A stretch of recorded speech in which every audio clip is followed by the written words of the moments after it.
This is Transformation Ground Control, your source for all things business, technology, strategy, and change. If you're growing your business, leading change within your organization, or undertaking any sort of operational or technology change initiative, this podcast is for you. This show covers what you need to know about digital transformation, organizational change, operational improvement, and business growth. 5, 4, 3, 2, 1. And now, here's your host, Eric Kimberling.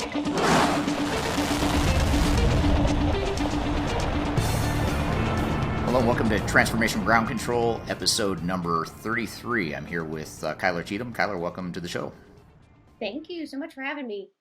You're welcome. Thanks for being here as always. And this is episode 33, which, I'm fairly superstitious, and with 2 3s in the episode number, I have to type back to third stage.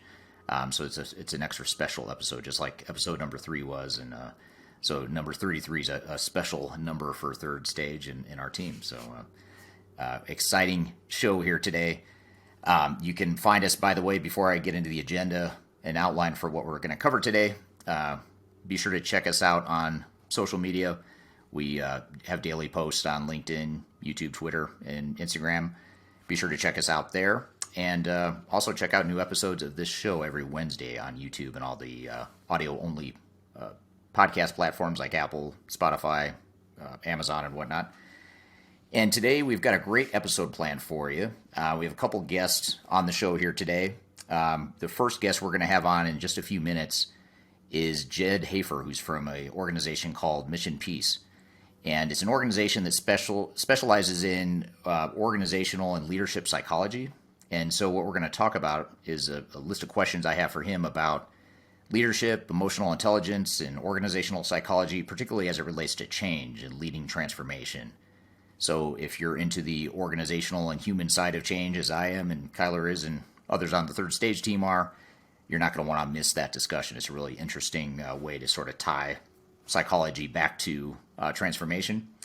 So we'll have Jedd on here in just a few minutes, and then later in the show we're going to have Adam Cheatham, who's a director of strategy and transformation at Third Stage, someone that Kyler knows very well. I won't give it away how she knows him, but we'll have a big reveal at the end in case you don't already know.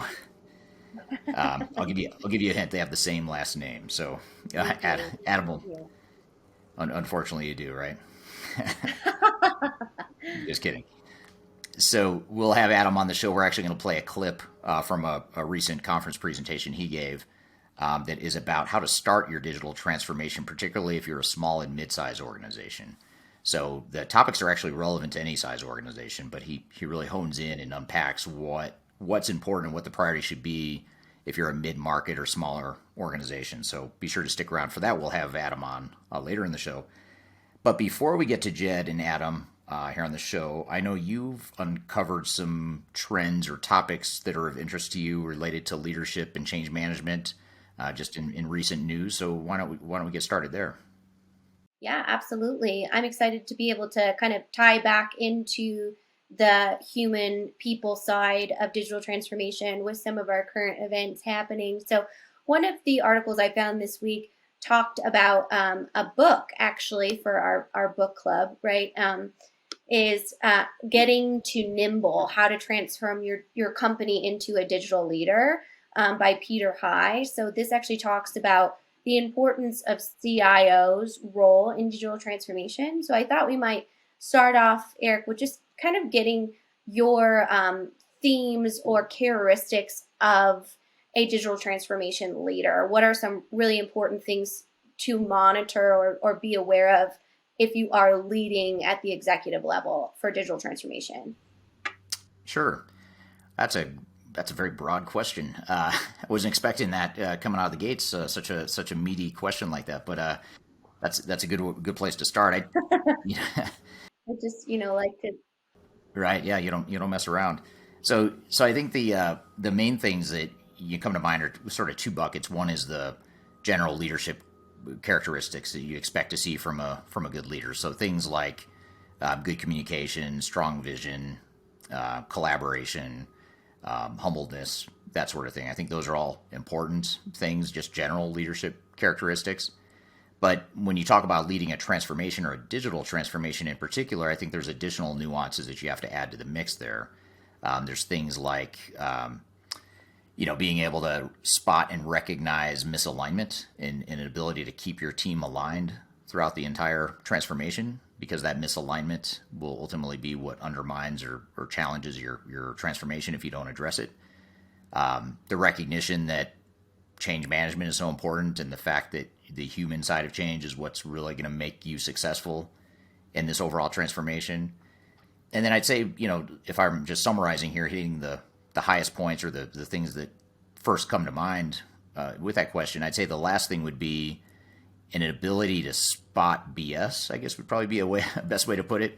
Someone that can sort of recognize when they're being sold to, and recognize when recognize it when there's hype entering the picture and things that may not be appropriate or reality. So I think that's another thing to consider, is just making sure that you've got a realistic view of what the transformation is going to look like and what the priorities should be, and not getting too sucked into drinking the Kool-Aid of the transformation industry. So those are some of the things that come to mind, some of the main characteristics.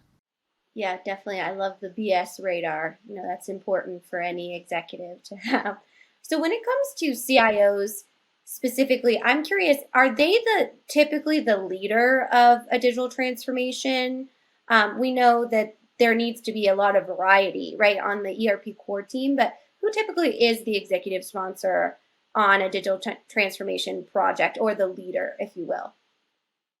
Yeah, it's I guess there's a different answer. There's the reality of what typically happens, and then there's sort of, in a perfect world, what should be. Oftentimes, or I'd say majority of the time, CIOs are typically, I'd say in a majority of cases, the sort of a leader of the transformation, largely because they're coming at it from more of a technology upgrade perspective of recognizing that their technology is outdated. They need to upgrade their technologies, and therefore the CIO ends up being the one to sort of lead that charge, or the CIO and their teams. But in a perfect world, you would have someone from the business that's actually leading that. So if you had your CFO or your COO lead that initiative, even obviously with the CIO support, and the CIO being a core part of the executive steering committee and a core key stakeholder and someone that's going to be very involved. But when you think of the face of the transformation and sort of that executive sponsor that's ultimately accountable for making sure that the transformation is successful, I think you need it to be someone on the business side, because it's ultimately the business that has to own it. Your CIO probably isn't going to be able to make that transformation successful on their own, no matter how talented that he or she might be. So I think having that business-centric sponsorship is extremely important. Right. In this excerpt, from the article, it talks about the importance of people, processes, technology, ecosystem, and strategy. So a lot of times, this specific recommendation talked about having a variety of executive sponsors on a project. Is that something you've seen as far as a format in working with some of your clients? Yeah, I mean, you definitely want to have a team. So an executive steering committee that would include your CIO, your CFO, COO, CEO, VP of sales, whatever, major top positions are going to be affected by the transformation. But I think the key is, which you also want to have not just a team, but you also want to have a person that's ultimately accountable to that team. So you might have a steering committee of, say, 5 or 7 people at that executive steering committee level. But within that 5 or 7 people, one person is sort of the key sponsor that's going to, drive the project and provide the more day-to-day oversight of the transformation itself, and sort of that liaison between the transformation project team and the steering committee. So you do want both. I mean, you want the steering committee and the team, but you also want the individual, so you can hold one person accountable. Otherwise, we've seen a lot of situations where you're pointing fingers at everyone, or everyone's pointing fingers at each other saying, hey, that's not my thing, that's his thing, or that's her thing, or whatever the case may be. Right. And I know Jedd will kind of talk about that team-based mentality in that conversation of, how to interact and create relationships with those important stakeholders involved in the project. Which leads me to another interesting study I found for the Harvard Business Review that talked about the difference between organizational change management surviving versus thriving. So I thought I may kind of quiz you again. Not that I haven't, put the pressure on my first broad question, but if you were to say an organization is in that thriving category when it comes to change management, what would be some of the aspects that you would constitute as thriving from a change management perspective? Like, what would be the key benchmarks to overall success? As it compares to simply surviving, is that what you're getting at? Yeah. Or So what's that so difference? if you're in the thriving category as opposed to the just surviving category, and we can kind of unpack that a little bit. Sure. Yeah, so I'd say surviving, if we start there as sort of the base, it's not even a minimum because you're actually falling short if you're focusing on the survival part of it. But surviving would be things like I'm putting together some end user training for how to use the new system. I'm doing some email blasts along the way, project updates to the entire organization, and that's about it. I mean, to me, that's the surviving mode where you're really just scratching the surface of training people on the new technology or whatever the transformation entails. Thriving, on the other hand, really gets at how do I optimize organizational performance using this transformation as an enabler. So yes, I'm going to train people on new technologies. Probably, I'm probably going to communicate and do some all employee email blasts and whatnot. But there's a lot more to it. I need to identify the vision for what the future state of the organization is going to look like, how roles and responsibilities are going to change, how individuals and work groups and departments and locations are going to be affected by the transformation, and ultimately defining what the expected business benefits are and how we're going to achieve those business benefits as part of this transformation. So, you look at that population of stuff, and there's a lot there. I mean, there's a lot to do, and there's a lot that should happen well before you get to that end user training, which is sort of that surviving mentality that most project teams and organizations have. So you really have to think outside the box and really look at the bigger picture. And this all assumes, by the way, that the organization and the project team has an interest in optimizing business value and not just replacing technology. And so if the answer is yes, you do want to optimize performance and make the business better than it was before, then you should be thinking well outside the box of surviving and move into that thriving bucket. Right. This specific study, it splits up the thriving phase into three whirls, which is lean on opportunities, not just threats, delegate control, and celebrate progress. And I thought the lean on opportunities, not just threats, was a really great tie back to your conversation with Jedd, because it talks about the importance of evaluating from a leadership perspective the opportunity in change management or in this new technology, not just, oh my goodness, this is a crisis and it's fear-based and we have to change, which leads to a lot of resistance and uncertainty within the people side of the organization. So I thought that was something that was really interesting. Do you see that often, clients coming to you and being like, we must change this, it's all broken? And how do you kind of settle them back into shifting that perspective to more opportunity-based as opposed to fear-based from a project standpoint? Yeah, that's an awesome question, because that is such a real dynamic and a real problem we see where, and especially today, even more so than 3, 5, 10, 20 years ago, with the migration of software and technologies in general, with that migration to the cloud comes vendor end of life sorts of issues. So vendors are now saying that their old legacy products are going to be phased out at some point in the not too distant future, and therefore, if you want to remain a customer of that vendor, you're going to have to upgrade to this new cloud system. And so you've got that dynamic on one hand. The other hand, you have the other dynamic of organizations that have just been sitting on the same technology for the last 20 years or whatever. It's been a lot of organizations, for example, still haven't upgraded their technologies in any meaningful way since Y2K. So now we're coming up on 20 plus years since Y2K, and you've got a lot of organizations that are 20 years behind basically. So combine those two things, and now you've got a lot of fear-based decision making, like oh shoot, we suddenly now need to make a change right this minute, and let's just go ahead and upgrade our technology. And so that kind of going back to your first question about who should lead the project, that's why CIOs oftentimes are the ones to make that first call to us or to, software vendors looking for help. And so I think that's the key is really just, thinking outside, recognizing that you're acting very reactively when you're in that position, and that's the reality that a lot of organizations are in. They have to replace their systems, and there's a certain amount of urgency that goes along with that. But you have to back up and look at the big picture and really look beyond just replacing technology and doing a 20-year upgrade. It's more, how are we going to make our business better? What do we want to be when we grow up? What's the overall strategy and plan? And you just don't want to lose that ability to think critically and to see the forest for the trees. Absolutely. And I think that brings me to kind of the most interesting article, at least I found in my research this week, which is talking about the hybrid work and embracing security when it comes to at-home work. I think that ties back to not only the current events of the Delta variant and what that looks like for businesses trying to decide to come back to work or not come back to work, and then also, tying into the thriving versus surviving fear-based kind of strategies when my employees will be working at home, and instead of using that technology as more of reactionary, optimizing it to make sure that you can operate in that kind of view. So this article was called a 3-step roadmap to securing your company's digital transformation when we're talking about hybrid work.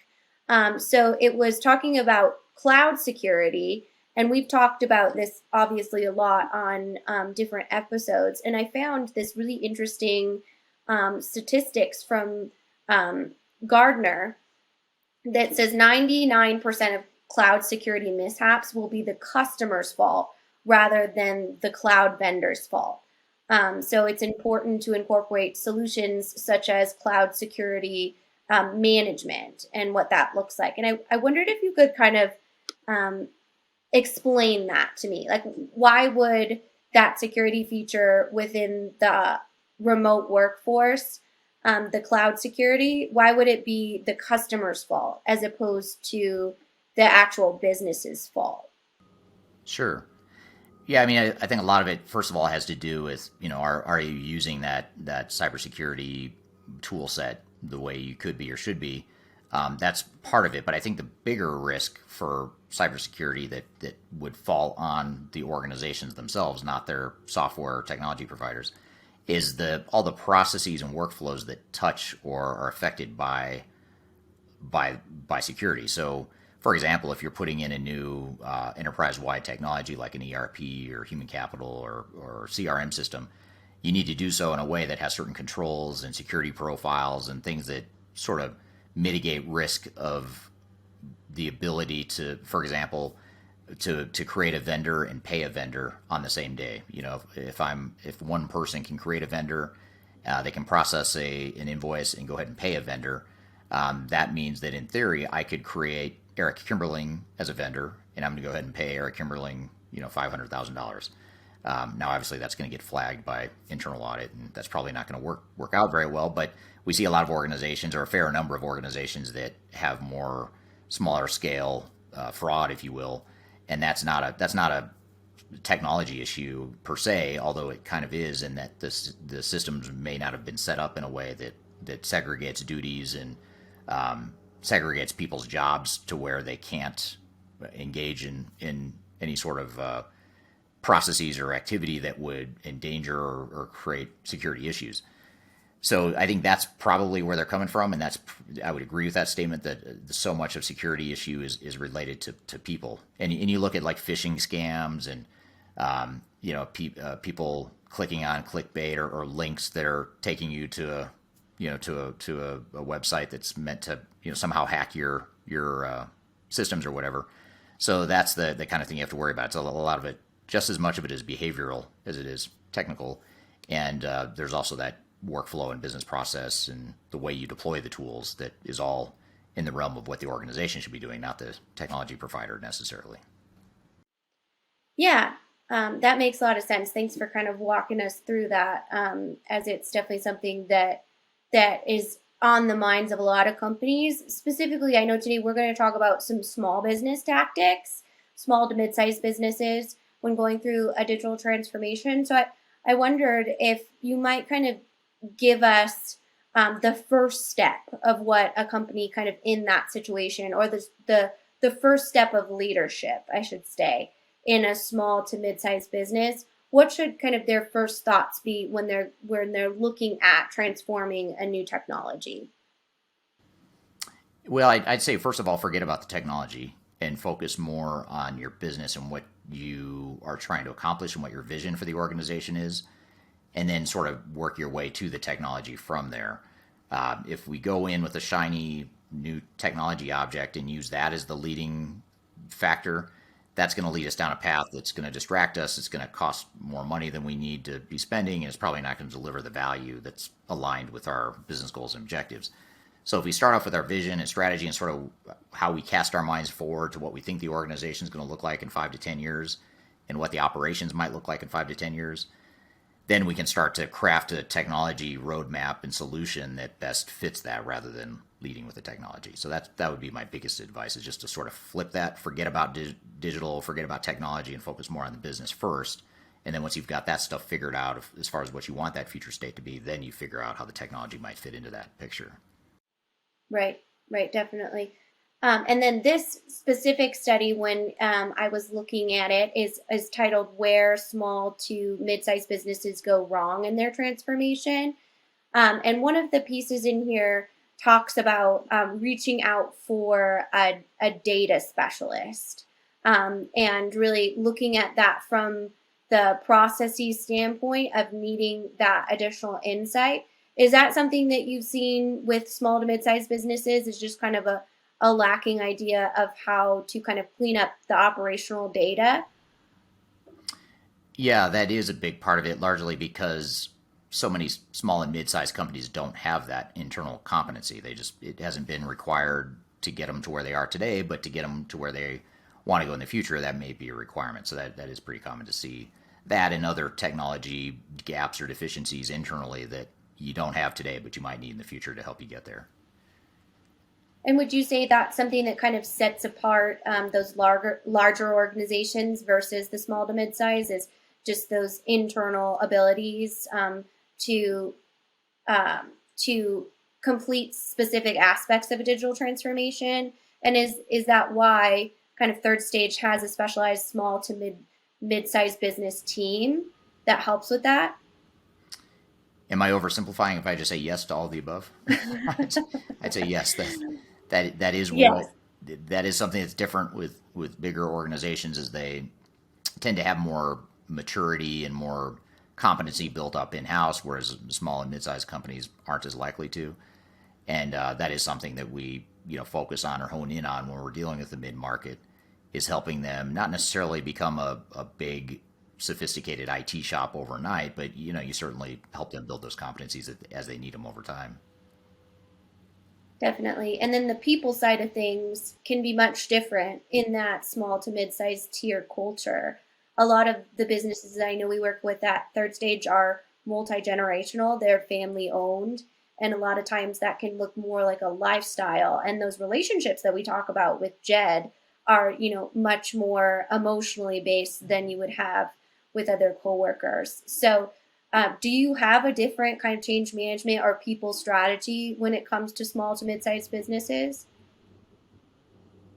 Yeah, I mean, first of all, you want to resist the temptation to think that, well, because I'm a smaller mid-sized company, change management's not going to be difficult for me. That's more of a big company problem, because that's not true. I mean, on one hand, yes, bigger companies have more people, more complexities, more things that are difficult to change because they've been baked in and set over time. But a small and mid-sized company, on the other hand, has their own challenges in a different way. They struggle with, maintaining or preserving the culture that got them to where they are, but then transforming or changing or tweaking their culture to help them get to where they need to go. And so a lot of mid-market companies still have sort of a gunslinging entrepreneurial mentality, which has worked really well for them, but then they start to struggle with efficiencies and visibility into the operations as they grow, because they're got that gunslinging mentality, and they aren't able to sort of act like a bigger company in terms of standardization or common business processes or whatever. So it's a different kind of change management issue. Still just as important as it is for a big company. It's just the focus is a bit different. Gotcha. Well, I know that Jedd's going to take us through a lot of a deeper dive into the social emotional and kind of the organizational psychology when it comes to leadership within a digital transformation. And I'm definitely excited for his conversation with you and to unpack that later on in the episode. Yeah, I'm excited to have him on the show as well.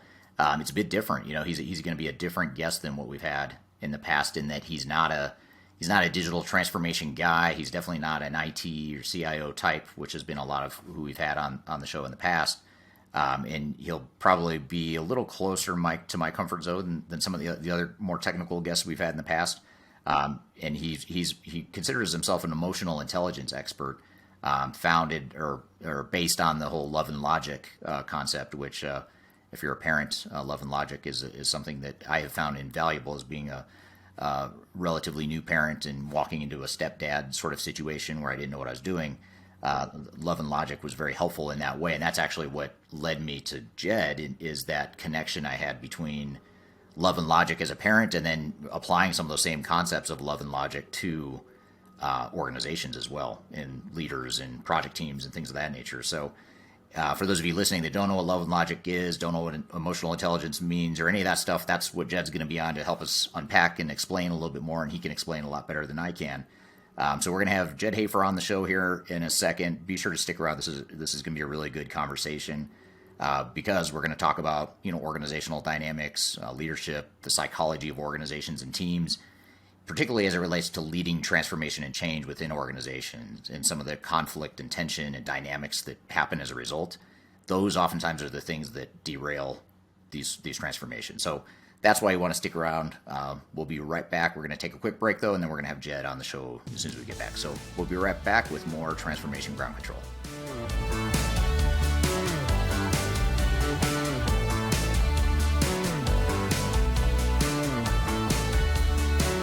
If you are aiming for transformation success, turn to Third Stage Consulting Group.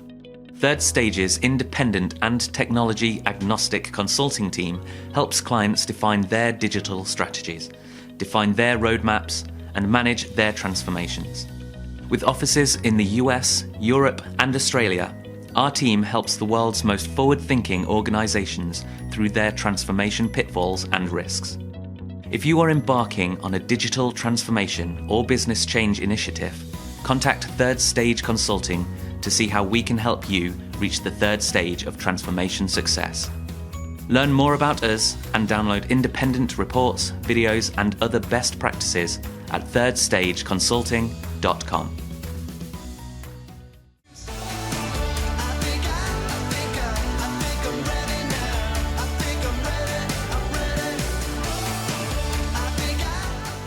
Hello, and welcome back to Transformation Ground Control. My name is Eric Kimberling. I'm here with Cheatham, and excited to have our next guest on the show. We're going to have Jedd Hafer from Mission Peace, who's here to talk about organizational dynamics, emotional intelligence, leadership, the psychology of organizations and teams, particularly as it relates to transformations and change within organizations. So with all that being said, Jedd, thanks for being on the show today. Welcome. Oh, thank you, Eric. It's a pleasure. You and I have known each other a long time, and it strikes me that you have taken much better care of yourself over the years than I have. So people watching the video will be able to notice right away.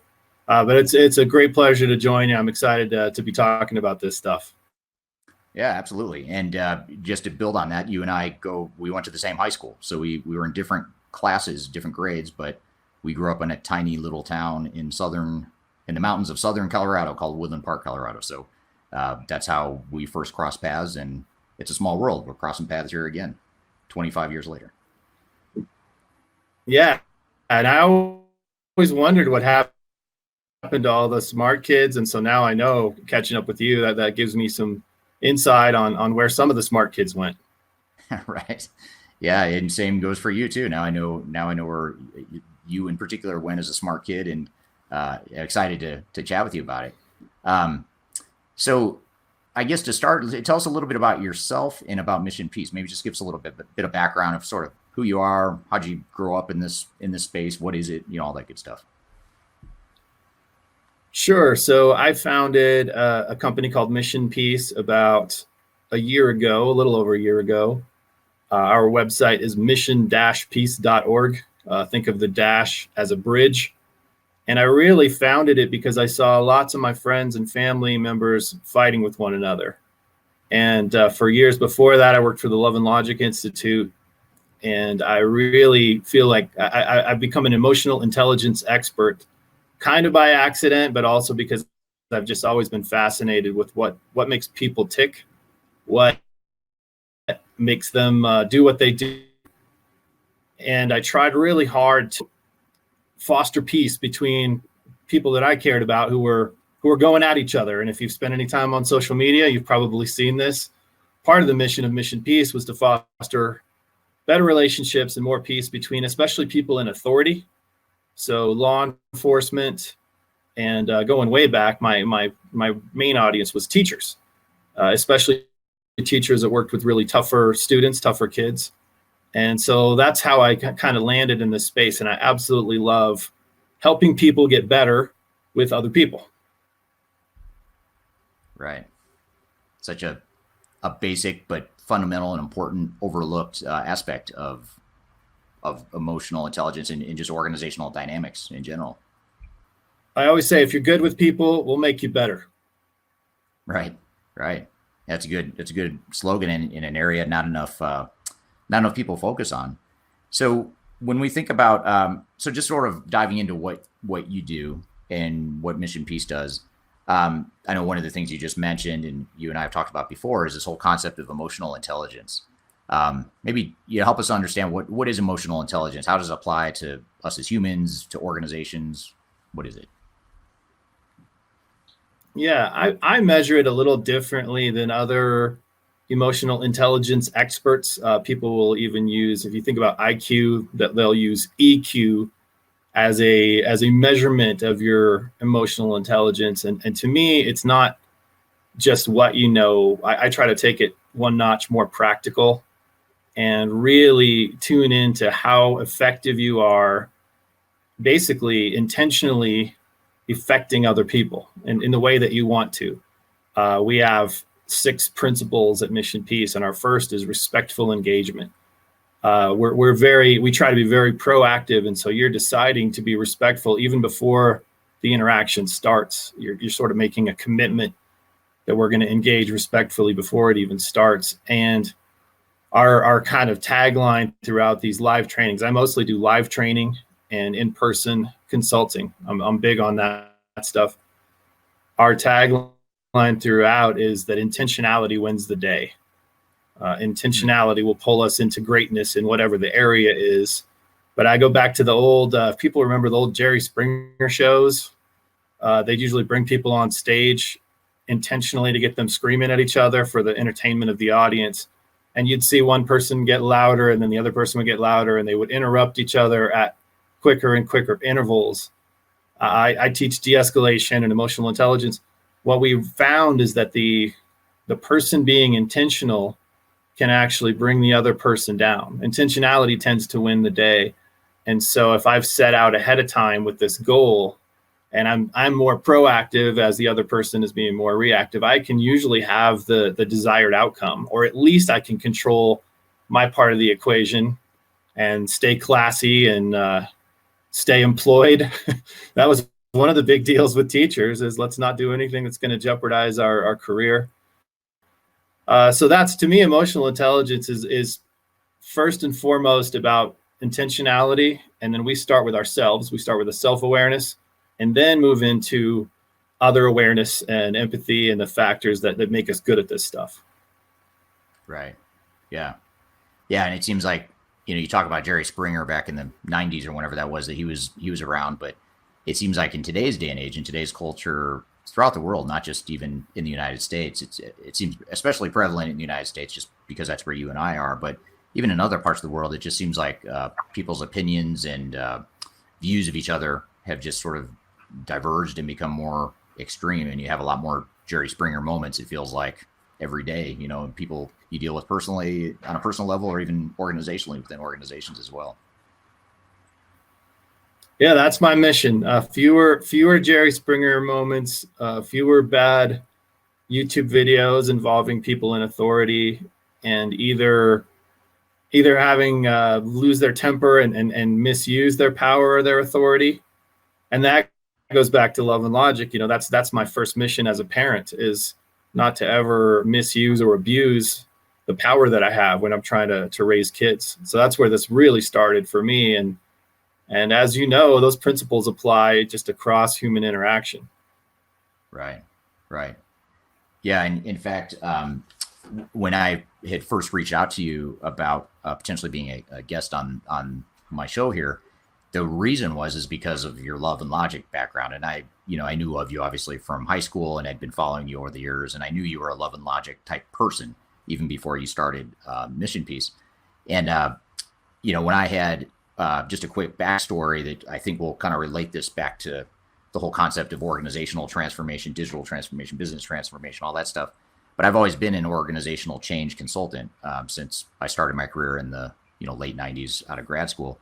And about 10 years ago, I met my wife, who had 2 young children, and we got married. And so I had stepkids, and I had never been a parent before. And so she and I both read Love and Logic because I needed to figure out what in the heck I was doing, because I had no idea what I was doing. So I figured, well, I'll read a book. I'll read Love and Logic. And she had heard of it, and we both read it together. But not only has that helped me with parenting, but it's actually helped me tremendously in the corporate world, being a consultant, because so many of the principles in Love and Logic you can use on just other individuals, executives and managers, frontline people, which we can get into maybe a little bit more as we talk here. But I think the Love and Logic principles, it if I'm correct, it was intended for a parenting sort of philosophy, right? Like how to parent and raise better kids. Yes, way back in the 1970s, Jim Fay started it, and that was exactly the idea: is give parents tools to empower their kids to become better decision makers. So no surprise that these same principles are great tools in the hands of a consultant. Be more of a consultant than a helicopter who's rescuing, or a drill sergeant who's always barking orders. I worked closely with them for about a dozen years, and got to travel around, speak with Jim Fay and Dr. Charles Fay, his son, who now runs the company. They did downsize quite a bit over COVID, sadly, because a lot of live presentations and a lot of business in schools, and schools quickly had to pivot to other priorities during COVID. But still a wonderful organization, wonderful information, and I'm always pleased that I get to continue to share their message, which is essentially, it's based on really good principles just with human beings. Things like preserving the dignity of another human being, shared thinking, shared control, and empathy. I mean, that's basically what Love and Logic is all about. It's not just a way to get your kid to eat their vegetables. These are really sound principles within human psychology. Yeah, absolutely. And it's you talk about how it helps kids. I mean, it was designed for kids, but it also applies to people in general. It helped them make better decisions. And I think you were sort of implying this a moment ago, but corporations and organizations in general are notorious for making some really bad decisions, as individuals and as groups.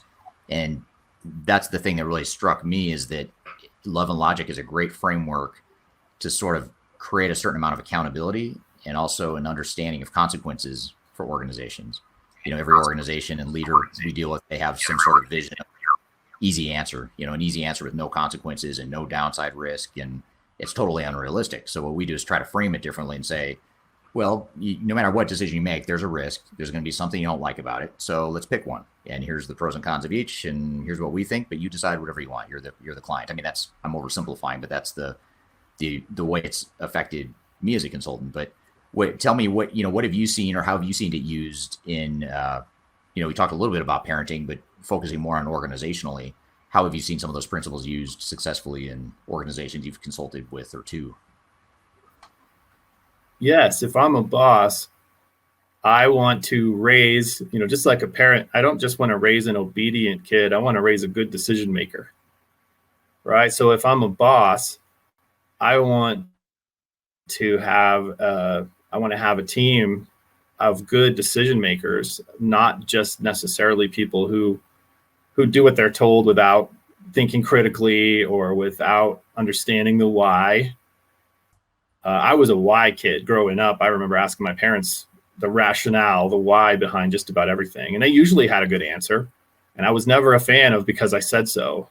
And so the same thing for a boss. If your answer is just because I'm the boss versus I have a really good reason behind this, there's good thinking and planning behind this decision. And I want that to spread all the way down to, the lowest person on my org chart.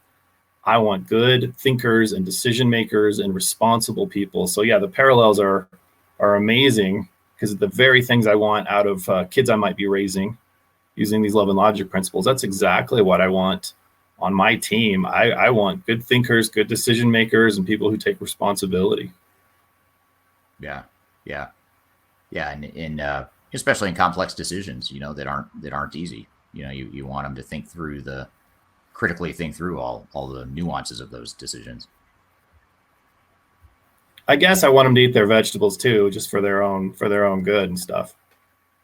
Yeah, I mean, if that's an unintended secondary benefit, that's not a terrible thing either. Yeah, it probably helps our bottom line and our company health plan or whatever. Right, exactly. Okay, good stuff. Thanks, Jedd. We're going to take a quick break. I've got a lot more questions for you. We'll take a quick break and we'll be back with more Transformation Ground Control.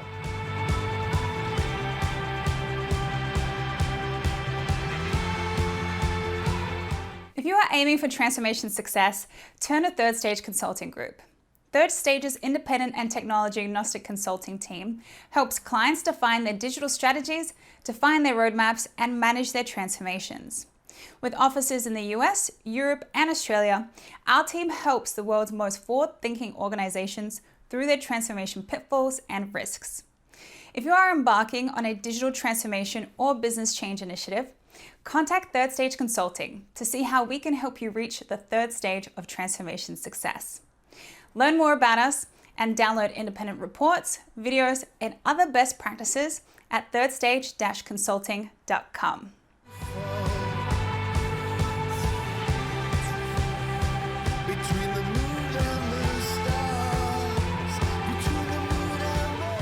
Welcome back to Transformation Ground Control. I'm here with Jedd Hafer. We're talking about organizational dynamics, leadership, all kinds of stuff related to transformation. Let's get right back to the interview. You talked about emotional intelligence a moment ago or a few minutes ago.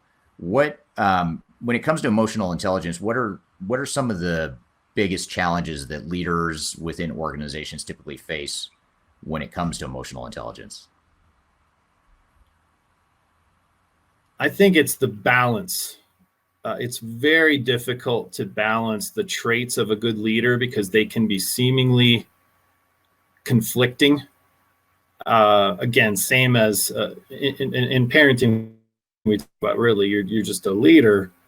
I want to be kind, but I want to be strong, contradicting one another. A leader has to balance things like rapport and respect, and one shouldn't be sacrificed for the other. Things like confidence versus because I'm the leader, because I said so.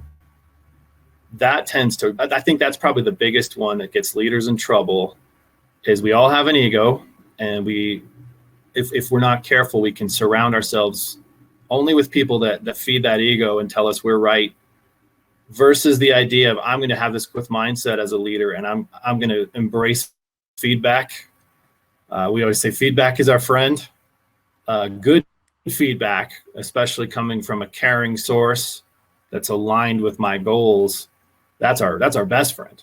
But some leaders, you've probably seen this, they get kind of me syndrome, and they get to a place where their voice is the only voice that matters. And unfortunately, we miss out as leaders on a lot of really good perspective and a lot of good feedback if people don't feel free to share differing ideas.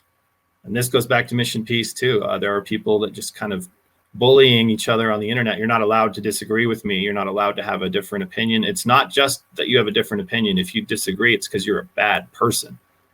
And I'd actually like to see us all get a little bit more thick-skinned in the sense of it's okay if we disagree. it's actually necessary. Differing views on an issue, it's really important to get to the best information. We have to have these different perspectives. In my very first podcast, I have a podcast too, it's called Cooler Heads, and the whole premise is helping people get along better. But I mentioned the Wright brothers. The Wright brothers, figured out how to get us up in the air. They disagreed a lot. They didn't wake up every day on the same page as far as how to fly. And they would really spar and go at each other, but they kept the relationship positive. They obviously cared about each other and they cared about their goal. So we shouldn't be afraid of disagreement, especially as a leader. I think that insecure, no one's allowed to contradict me. That's probably the most paralyzing weakness in terms of emotional intelligence that I see in some leaders, sadly. Yeah, that's a good reminder, and especially a larger, more complex organization with more diverse people, you're just going to get inherently different opinions and different philosophies, which shouldn't be considered a bad thing. I mean, that's what makes strong teams is that diversity in thinking. Yeah, let's not fear that. Yeah. No, that's a great point. And even just tying it, you're talking about the not being afraid to look at counterpoints and understand different points of view, relating it to our industry and what we do. One thing that we notice in our industry of digital transformation is that you have software companies and software vendors and consultants that all sort of think the same, and they have these same flawed implementation approaches that have really caused a lot of failures in the industry. And a lot of it's because it's sort of like a group think, not thinking outside the box sort of a mentality where we're just going to go in and implement technology, but we're not thinking about the human side of change. We're not thinking about process improvements and some of the non-technology aspects. They're just so myopically focused on technology, and we're not necessarily always open to those ideas of, hey, maybe there's a reason all these failures are happening. Maybe it's because we're doing something wrong, and we should be open to other ideas and alternates to what we've been fed for the last several decades from the technology industry. So I think that's what you just said resonates, maybe in a slightly different way than what you intended, but it resonates really well in our industry and in my experience as well. One of the first kind of tech side companies that I got to consult with were some video game guys. And they obviously, whenever they create a new game, they try to break it. They try to find the flaws and the bugs. And so this idea, once they got it, it resonated with them. Oh, okay, if we have an idea, we need to try to break it just like we would a new game. We need to find the flaws. We need to I think when you're at your height as a leader, you can already anticipate the yeah buts and the counterpoints and the why this won't work and some of the resistance that you might get when you're trying to implement something. And we shouldn't approach that from a place of fear. We should embrace it and say, let's get all this on the table and may the best ideas win. Yeah, absolutely. Especially in today's ever-changing world, it's changing faster and faster, and you need that diversity of thinking to make sure you're addressing your own blind spots as a leader or as a peer team member. I've learned that from watching you a little bit, that something comes along or something changes, and should we just jump on this bandwagon because everyone's doing it, or is it really better? I think that's an important thing that you always raise is let's not just do it because, let's really figure out what's going to work best. Yeah. So I agree with that. And why do you think it is that leaders so commonly struggle with emotional intelligence, or organizations in general, organizations and their leaders? Why is emotional intelligence such a problem or a deficiency for a lot of people and organizations? I was thinking about that. It seems like people end up in leadership positions for different reasons, but one big reason is usually they're a strong personality. And I've watched people with strong personalities, the farther they go, it seems like sometimes the less resistance they get, because people realize, strong personality, resistance is futile, so we'll just go along. And the more time, the more experience you have of not having anybody, question or challenge an idea, it becomes your expectation, it becomes everybody's expectation around you. And pretty soon you can be a tyrant if you're not careful. So I think humility, again, the self-awareness and the humility and the actually not fragile ego, these are all good traits of a good leader. Whereas we've seen instances where a leader who just is so afraid of anybody questioning them, or so afraid of being wrong or looking stupid, which to me, that really comes from a lack of humility. That's where leaders tend to get in trouble. So if we really wanted to simplify it, back to love and logic terms, maybe some of our leaders didn't struggle enough or get challenged enough or have enough times where they were wrong or made mistakes or had to own those. And so they're just not good at it because they don't have enough practice. So a great thing for a leader is to have another strong personality who's not afraid to say, well, here's at least another way of looking at that. And obviously it has to be a healthy, intentional communication where it doesn't become toxic disagreement or disagreement just for the sake of, which is another thing that is a lot, it's plentiful on the internet. I'll just be the naysayer just because. But I think for the leader, yeah, the self-awareness to say, I don't want to become this voice that nobody can oppose, because once in a while, at least, I'm going to be wrong. Yeah. Very, very true, and good point. We actually have a question that I wanted to get to, a question from the audience. This is from Ahmed on YouTube. And by the way, if you're on LinkedIn on the live stream, I'm having trouble getting into the live stream, so I'm not even sure if the stream is working on LinkedIn, but I know it is on YouTube. And Ahmed has a question here, which I think is a great one, which is, first of all, good session. Thank you. I appreciate if you can shed some light on micromanagement and its effect on corporate organizations. What are your thoughts on that? I really believe the micromanager, it comes from a place of fear. I think a lot of times my propensity to micromanage is because I'm afraid and I can't just trust that things are going to be okay, or that our plan is good, or that my people are capable. So usually micromanager is a leader who's coming from a place of fear. And if I work with a company, that's one of the things I'm going to try to do is break down and say, what are we really afraid of? And sometimes it's okay to go to the worst case scenario. What's the worst thing that could happen here? And a lot of times what we're afraid of isn't nearly as bad as, the fear itself or what we're worried is going to happen. But my short answer is I think micromanagement tends to come from fear. And I think the antidote to that, this may sound a little crazy, but I think the antidote to fear a lot of times is relationship. When I really trust you, and if you think about this in a marriage or with a best friend, when I really know you and I really trust you, that relationship tends to kind of erode the fear. A lot of times when we're afraid, it's more the unknown, the unfamiliar, the thing we don't know what to expect.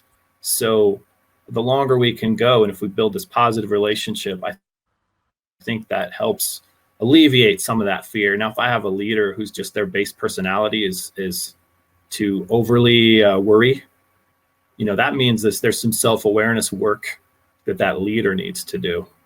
So if it's me doing it, the antidote self-awareness. If it's coming from somewhere else, with a company, I'd actually work on building a stronger and more positive relationship between the parties involved.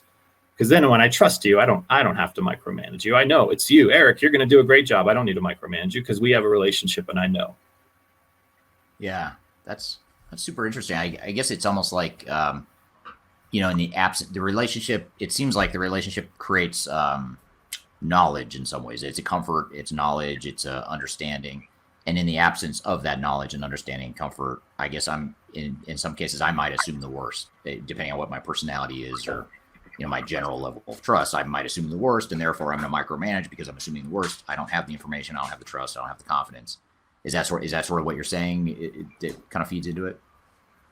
That's it. I'm sort of sad that you said it better than I did, but yeah, that's it exactly. If I think about a dark street, if I see a stranger on the dark street, I might be a little more inherently afraid of a stranger. But if I see oh, that's my friend, the fear is going to go away. I know this person. I think that happens a lot in business when we have a relationship. It helps us just be less afraid. Almost by definition, there's going to be some trust in that relationship that hopefully makes me less worried that I need to micromanage this other person. Right. Yeah. Makes total sense. So if I have a boss who's a micromanager, I'm actually saying become closer and better friends with that boss who's the micromanager, which is probably counterintuitive. That's great advice. I've never thought of that. I've had micromanager bosses, back in the day before I was the boss, but I never thought, that never even occurred to me that could be a good antidote to that. So it's great advice. Okay, good stuff. Thanks, Jedd. We're going to take a quick break. I've got a lot more questions for you. We'll take a quick break and we'll be back with more Transformation Ground Control.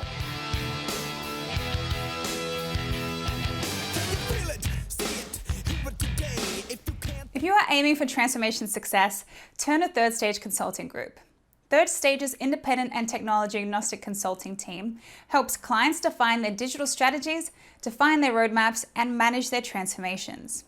With offices in the US, Europe, and Australia, our team helps the world's most forward-thinking organizations through their transformation pitfalls and risks.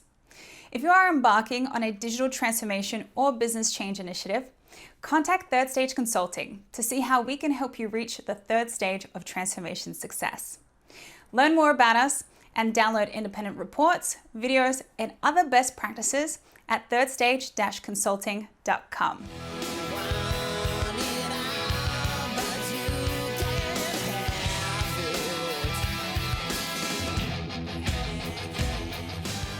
Welcome back to Transformation Ground Control. I'm here with Jedd Hafer. We're talking about organizational dynamics, leadership, all kinds of stuff related to transformation. Let's get right back to the interview. What about emotional intelligence, or not emotional intelligence? We already talked about that. Organizational culture. When you think about organizational culture, which I know culture in general is an area that you're keen on and well, but how would you describe it? How does it affect? How can it affect or positively affect an organization? And how can it affect positive change? So maybe just start with culture in general. Why is it important? How does it affect an organization? Yeah, I'm kind of a sports guy. And so I think about sports teams, and we can be kind of the sum of the ability of the different people on the team. And so if I'm hiring, I want to hire as many emotionally intelligent people as possible. We can train some things into people, but if someone's kind of base personality is very selfish and not caring very much about other people, that's a tough thing to overcome. I'd actually rather have a kind of a giver personality who knows less, because I can train them in whatever the logistics might be. But that person who's really, really just inherently selfish, that's a hard thing to overcome. When it comes to the culture, what I look for is, I'll go back to this growth mindset. It's probably a book that you've recommended, the book Mindset, Carol Dweck. We're big fans. I want people on the team that have this growth mindset. I think one of the more toxic things to an organizational culture is the people who are stuck in the old way, and that's just the way it is. And I think they almost become comfortable complaining.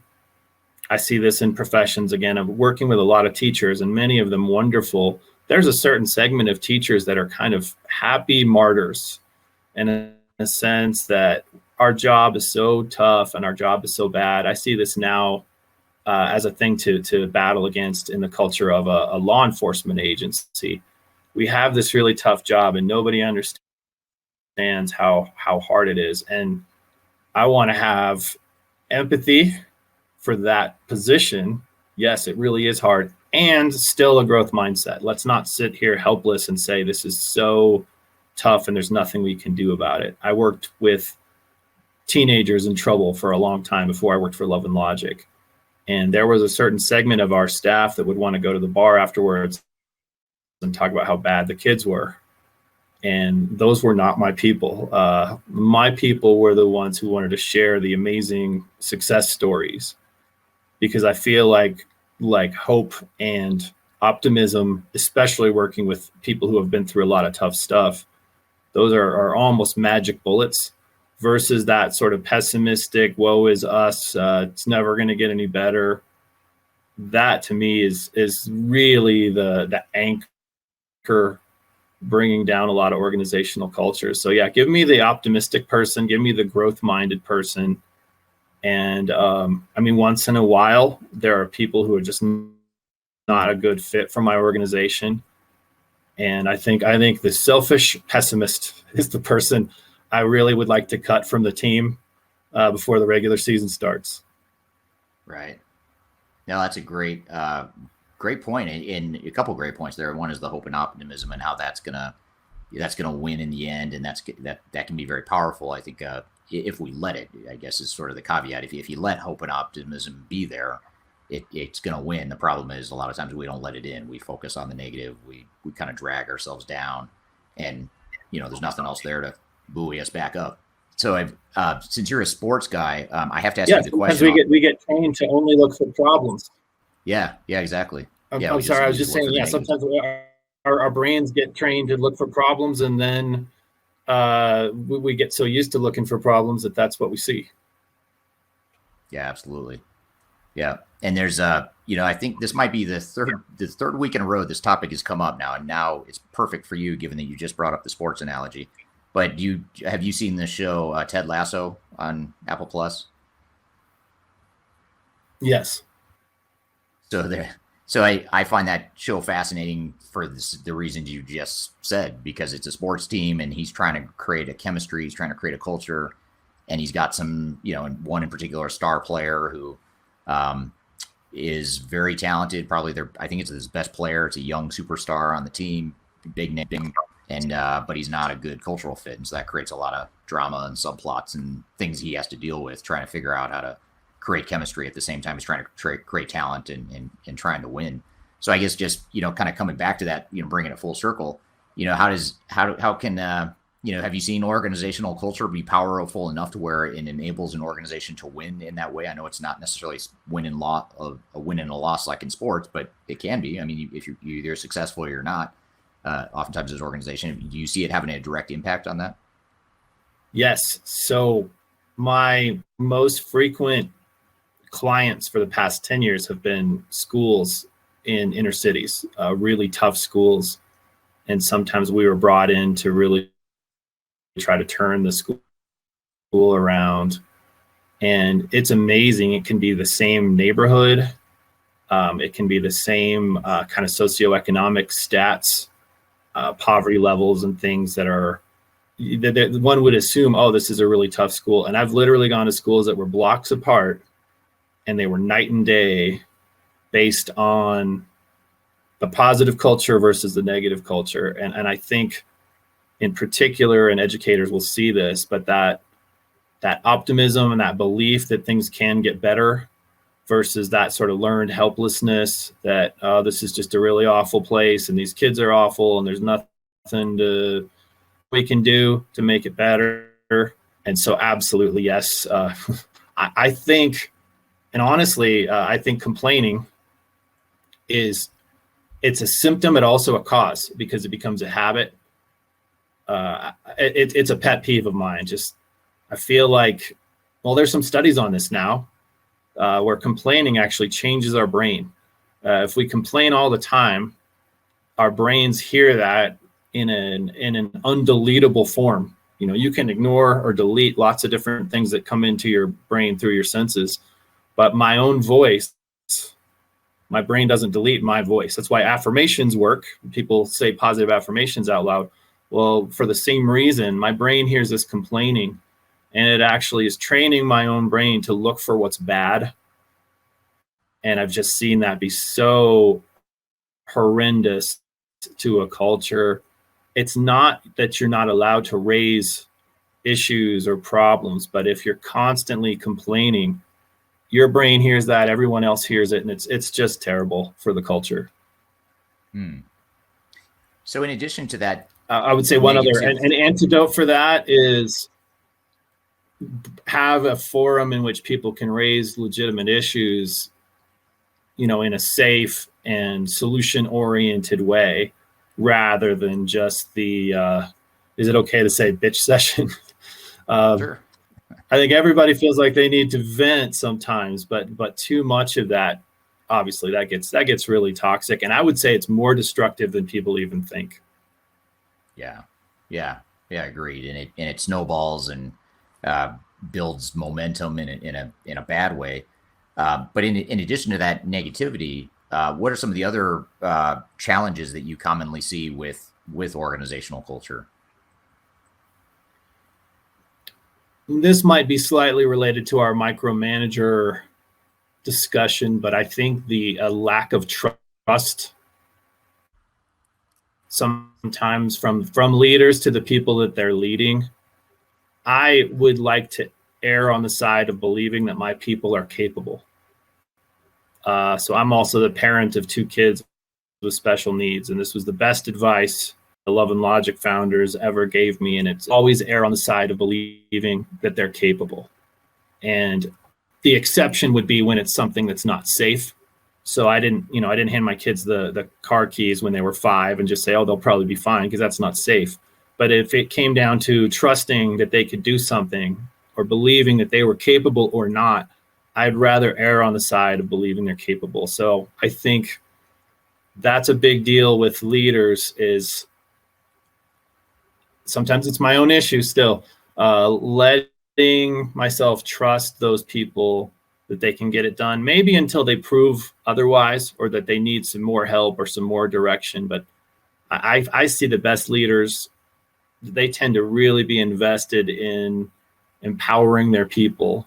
And then sometimes my ego will say, I'm the only one that knows, or I'm the only one that can do this. And if I don't do it myself, it's not going to get done right. You hear stuff like that.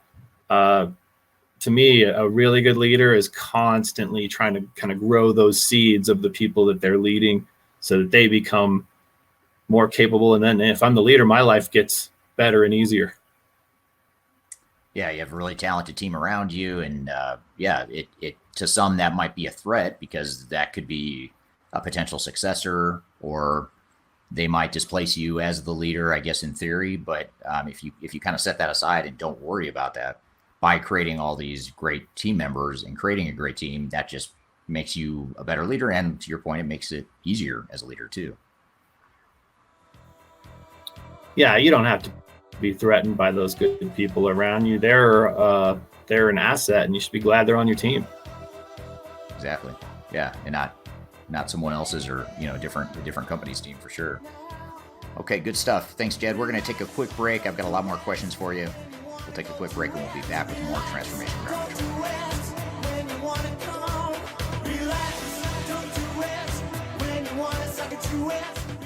If you are involved in any sort of digital transformation or business change initiative, you will want to download the 2021 Digital Transformation Report. With its comprehensive overview of business and technology trends and best practices, this report is a must-have guide for any transformation project or executive team. Download this free report by visiting Third Stage Consulting at thirdstage-consulting.com. You can also visit our website to learn more about us, or download independent reports, videos, and other best practices. Again, visit thirdstage-consulting.com today to learn how to take your transformation to the third stage of success.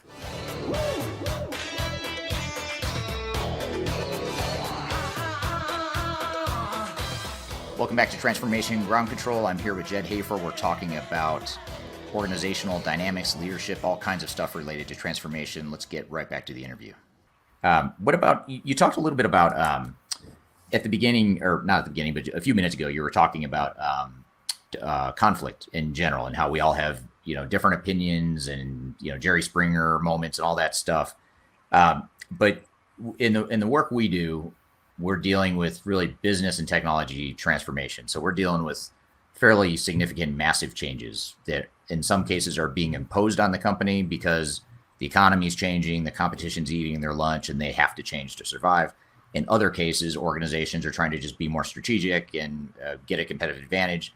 And so they're going through a situation where they're changing to get that strategic advantage. But either way, it's a massive amount of change. It creates a lot of tension, a lot of conflict. It threatens people's, political position in the companies. It changes their jobs. It makes them feel like a fish out of water at times because they have to learn something totally new. What are some tips for leaders that are going through that sort of transformation, which is much, I'd say most of the people listening right now are people that are either leading or part of a massive change within their organizations. What tips would you have for those sorts of leaders to sort of de-escalate and to neutralize that tension and that conflict that goes along with change? Yeah, I would really lean into relationship and trust early so that when we go through something that's difficult, and a friend of mine recently said, and he's a great consultant to businesses, and he said, you're going through a change, you need a friend. Who doesn't need someone that they feel close to, that they feel comfortable with, that they feel some trust for when they're going through something, which change is always a little bit scary. So I think the best leaders are proactive about building this relationship, sort of positive vibe between the parties before we take the hill or have to charge and do that difficult thing. Let's make sure there's at least a bond, a professional bond of trust. I mean, we don't have to necessarily be best friends and all hang out together after hours, but I think I have to feel a positive connection with that person if I'm going to go through a change with them, because change is scary, and I want people around me that I feel trust and comfort with if I'm going through a change. That's probably underestimated as for leaders as a step before we go through this change. I think we do lots of warning and telling people this is going to be really hard. Let's take a little bit of extra time to care about each other and be kind and empathetic with one another. That will go a long way as we're going through the difficult stuff. And then you see this on the other end. When we've gone through tough stuff together, it tends to strengthen the relationship. As long as we didn't turn on each other and try to kill one another. Right. That's an important caveat, an important prerequisite to effective change and de-escalation, I would imagine. Don't be afraid of disagreeing. Don't be afraid of at least conflicting opinions. Right. So there's a difference there, right? I mean, tension and conflict don't necessarily need to be one and the same with disagreement or spirited debate or healthy debate, right? I mean, would you agree with that, or is there how do you delineate between the two? I took one group that I consulted with through just an exercise to prove to them that it was okay to disagree. I think we debated something completely pointless, like this group, they were college football fans, and so we debated how they did overtime. They changed a few years ago. They changed the way they did overtime in college football, which inconsequential really to most of our lives. But I had them debate, should it be this way or this way? Had nothing to do with their job or their organization, just to sort of prove, okay, we can disagree. And I may not even know where my coworker stands on this issue, but neither one of us died, and we don't have to hate each other just because we disagreed. I think that's a fairly healthy thing, is just, it's okay for us to be different. Some of the healthiest schools I've been to have been in areas where there's a real rivalry. So I went to a school in Alabama, and about half the staff were Auburn fans and half the staff were Alabama fans. And that's a bitter rivalry. Yeah. But actually very healthy. They would go at each other, but it was almost like, oh, this is okay. This is safe. We can do this. And I think it actually fostered some healthier disagreement about stuff that really did matter. Right. Yeah, that's a great point. It's sort of a the stakes are lower in that debate too, so it kind of helps you in a safe way have the work through some of that tension and conflict. Yeah, just if you were lifting weights, you'd start with a lighter weight. So yeah, let's be able to disagree about something where the stakes aren't too high or life and death. We might get some letters from people who are Alabama or Auburn fans saying, actually, that is pretty big deal. But right, you know that what I is mean. Life and death does. Right. So what about so we've been kind of talking about this in the context of situations that arise that create conflict and healthy debate that sort of evolves into tenser situations. Is there a way, and maybe you may have already sort of answered this with the Auburn versus Alabama exercise, but is there a way that other ways that leaders could maybe mitigate or minimize the potential likelihood that you're going to end up in a tense, high degree of conflict, but still encourage without losing the need to encourage healthy debate? I mean, is there a way to navigate that to sort of prevent it before it ever gets to that point of overly tense conflict? The big one that I talk to leaders about is modeling some humility, modeling that ability to be wrong and admit that I'm wrong and that it's not the end of the world when I make a mistake. I think that's an important one. A leader can intentionally model, hey, even me, the boss, even me, the leader, I can get it wrong. I can be corrected. Feedback is my friend. I don't have to get super upset or lash out at the person who pointed out my error. Right. Yeah. So that kind of all starts with that the leader and the leader's behavior and approach. And, you're sort of setting the tone as a leader, I suppose, is really what you're saying. Yeah. A lot more leadership is modeling than we realize, just like parenting. It's kids modeling what they see from me, which is bad news because it means I have to behave in front of my kids, at least. Right. I have to make good decisions and behave well. But if the people I'm leading see me humble enough to admit my mistakes and be disagreed with, I think that sets the tone, and we kind of make the weather where it agrees. And I think the whole world needs more of that, not just organizations. Yeah. I think we all as individuals and humans can definitely use more of that, and for ourselves and the people around us too, for sure. Mm-hmm.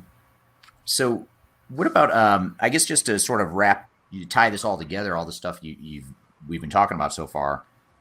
You think about leading change, whether you're a leader in an organization or whether you are a team member, consultant, whatever the case may be, or you're thinking about going through a massive change as an organization. What sort of closing advice would you leave for people involved in that sort of organizational change? If you had to leave sort of those tidbits that sort of summarizes what we've talked about, or maybe anything we haven't covered, what are those tidbits of, like, these are the top things you should really think about or have, be top of mind as you're going through your transformation? I'm kind of thinking about our key principles at Mission Peace. I'll just run through a few of them real quick, but it starts with respectful engagement, again, which is we define as a decision we make ahead of time. I'm going to stay respectful no matter what. We talk about intentional messaging, really being thoughtful about what we're communicating. And whether it be, this is something I work with companies, the verbal communication, the nonverbal, the written, if an email comes out or a memo, how to word that. And also on the customer service side, how to answer an angry customer email or vendor email or whatever.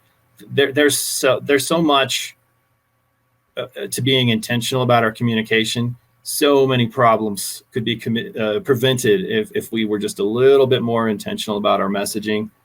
The last one is thoughtful assessment. We were sort of just talking about that, the ability to honestly evaluate, how did that go? What could we do better? How could we grow and learn from this? And I think the last thing I would say is be more people oriented than you even think. I think a lot of companies go, we care about our people, we're people oriented. Be even more about that individual. Be thinking, whatever the size of your organization, be thinking about the individual. What are they going through? This is what empathy really is that it's not even my ability to put myself in your shoes. It's my willingness to, my commitment to really trying to understand what's going on. Understanding that I can't really truly understand, but I'm going to try my very best to.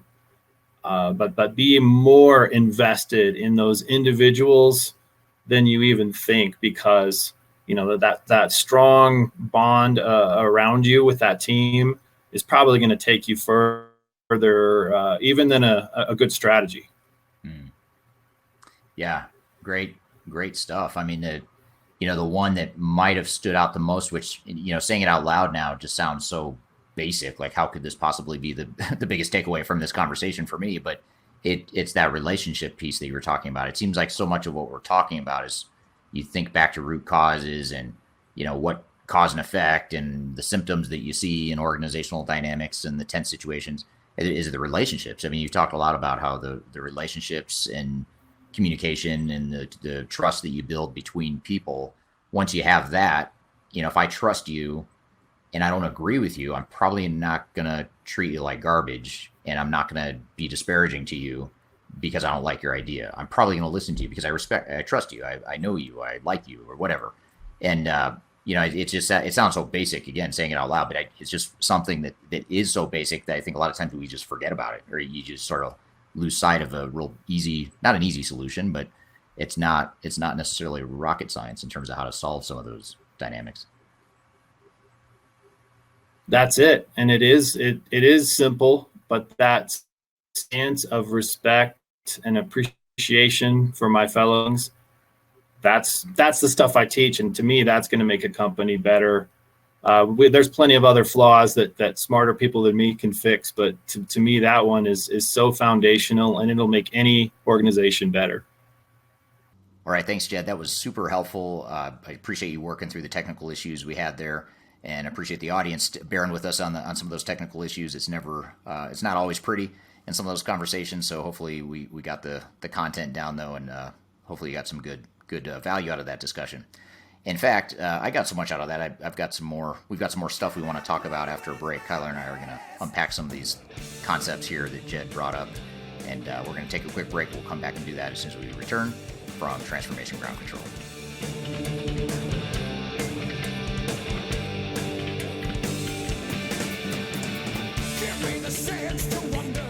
If you are aiming for transformation success, turn to Third Stage Consulting Group. Third Stage's independent and technology agnostic consulting team helps clients define their digital strategies, define their roadmaps, and manage their transformations. With offices in the US, Europe, and Australia, our team helps the world's most forward-thinking organizations through their transformation pitfalls and risks. If you are embarking on a digital transformation or business change initiative, contact Third Stage Consulting to see how we can help you reach the third stage of transformation success. Learn more about us and download independent reports, videos, and other best practices at thirdstageconsulting.com.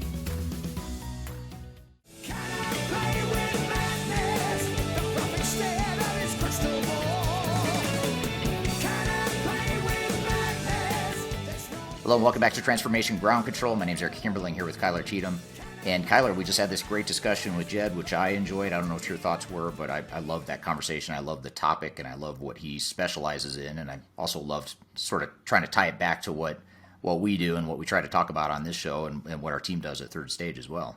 What were your thoughts? Yeah, definitely. I think this subject is so important, and a lot of times it can be, as we've seen, kind of stepped over in the fact that it's labeled as fluffy or anything like that. But we've seen through data that really employees that do feel that emotional connection to their employees, to their job, to their company, really do perform at a higher level. And that's so important when we come to that thriving phase that we talked about at the beginning, when we talk about the relationships or the overall proficiencies of employees. One question I had that I thought maybe you would have a unique perspective on is, we're talking about all of these great things to be a leader within the organization, but what about when you have a tough manager or you're in kind of a coaching up role as a subordinate? How do you feel like you can optimize that relationship with a micromanager or someone that might not match your communication style in more of that employee manager relationship? Well, I think it goes back to something that Jedd mentioned and talked about in the interview, which was the relationships and the communication. And I know this is something I actually struggled with early in my career where, I didn't like being micromanaged, and I like to have a certain amount of independence. And that's, quite honestly, a big part of why I started my own company is because I wanted that independence and whatnot. But what I learned after, starting a company is that problem didn't go away for me. Being an introvert and being independent and not liking to be micromanaged, and I certainly don't like to micromanage as a leader. I learned that stuff, those dynamics don't just go away just because you start a company. So I think every leader and every employee is going to struggle with that to some degree, depending on what your personalities are and how they mix. But I think in the case you're describing, if you're an employee that struggles with that or is having that issue, a lot of times you have to look at, why might they be micromanaging? Is it a distrust sort of thing? And if they're distrusting, is it that's the core part of their personality, or is it because I'm not communicating enough to them? Maybe they need more visibility into what I'm doing or need to understand what I'm doing. And so if I go out of my way and proactively explain what I'm doing and sort of open up that channel of communication a little bit more and build that relationship, perhaps that micromanagement goes away. Now, it's not always going to work that way. There's just certain people, as Jedd said, that it's more, I think he mentioned it's more ego-based, or it's, sort of a fragile ego sort of a situation, and maybe a lack of trust sort of situation. But I think even if that's true, and it's never going to fully go away, the problem that you describe, communication and relationships can't hurt. It can only help. So I'd say that, probably I'd give the same answer that Jedd gave in one of the other threads we were talking about in that discussion. Yeah, and I like how he was like, you should hang out with that micromanager and Yeah, get some beers or grab a coffee or something like that, to really kind of crack that shell and create that more vulnerable relationship where you can kind of have some trust birthed out of that communication. I think a lot of things I took from Jedd is, I tend to be more on the direct communicator side. So sitting down with my manager and saying like, do you not like me? Which, would be quite a brass approach to some people that might be in that type of role. So I liked how he kind of was more gentle and graceful around how, important that conversation can be. Another thing that I think is important to kind of evaluate, just knowing in this COVID climate or in a more kind of hybrid work climate, how to create those relationships. And I know that that's something that you've done with your clients in client services for years. And I wondered if you had any recommendations about someone wanting to create those more powerful relationships in a working environment in more of a digital communication format. Yeah, I mean, it's definitely more challenging, and it's not as easy as if you can just, walk down the hallway and go see your boss or project team. But I think in this case, you can, there's alternate ways you can do that. You can still carve out time to have a Microsoft Teams or Zoom discussion. You can have more collaborative discussions and that sort of thing. The only difference here is that, you have to schedule it a lot of times. You're not going to be as likely just to see someone available on Microsoft Teams or whatever, and you're just going to happen to catch them. So you end up having to schedule and sort of plan more deliberately, maybe, than if you were just, hanging out in the office and bumping into people in the way you might have in the past. So I think that's probably the biggest thing, is just taking time to carve out time for that stuff. I think in the last year and a half, we've all become so focused on productivity, and we've been enamored by the fact that now we can get all this stuff done, and we can squeeze in so many meetings in a day now because we don't have to commute or go very far, or in some cases even get dressed or shower, so you save all this time. So, but it's easy to forget. Let's not forget to keep those relationships and that communication going. As informally as we can make it in this digital and semi-remote world that we're living in. Yeah, absolutely. That is one kind of unfortunate part that I always like when we get together in the office, just because I feel more connected to the company and to our team members.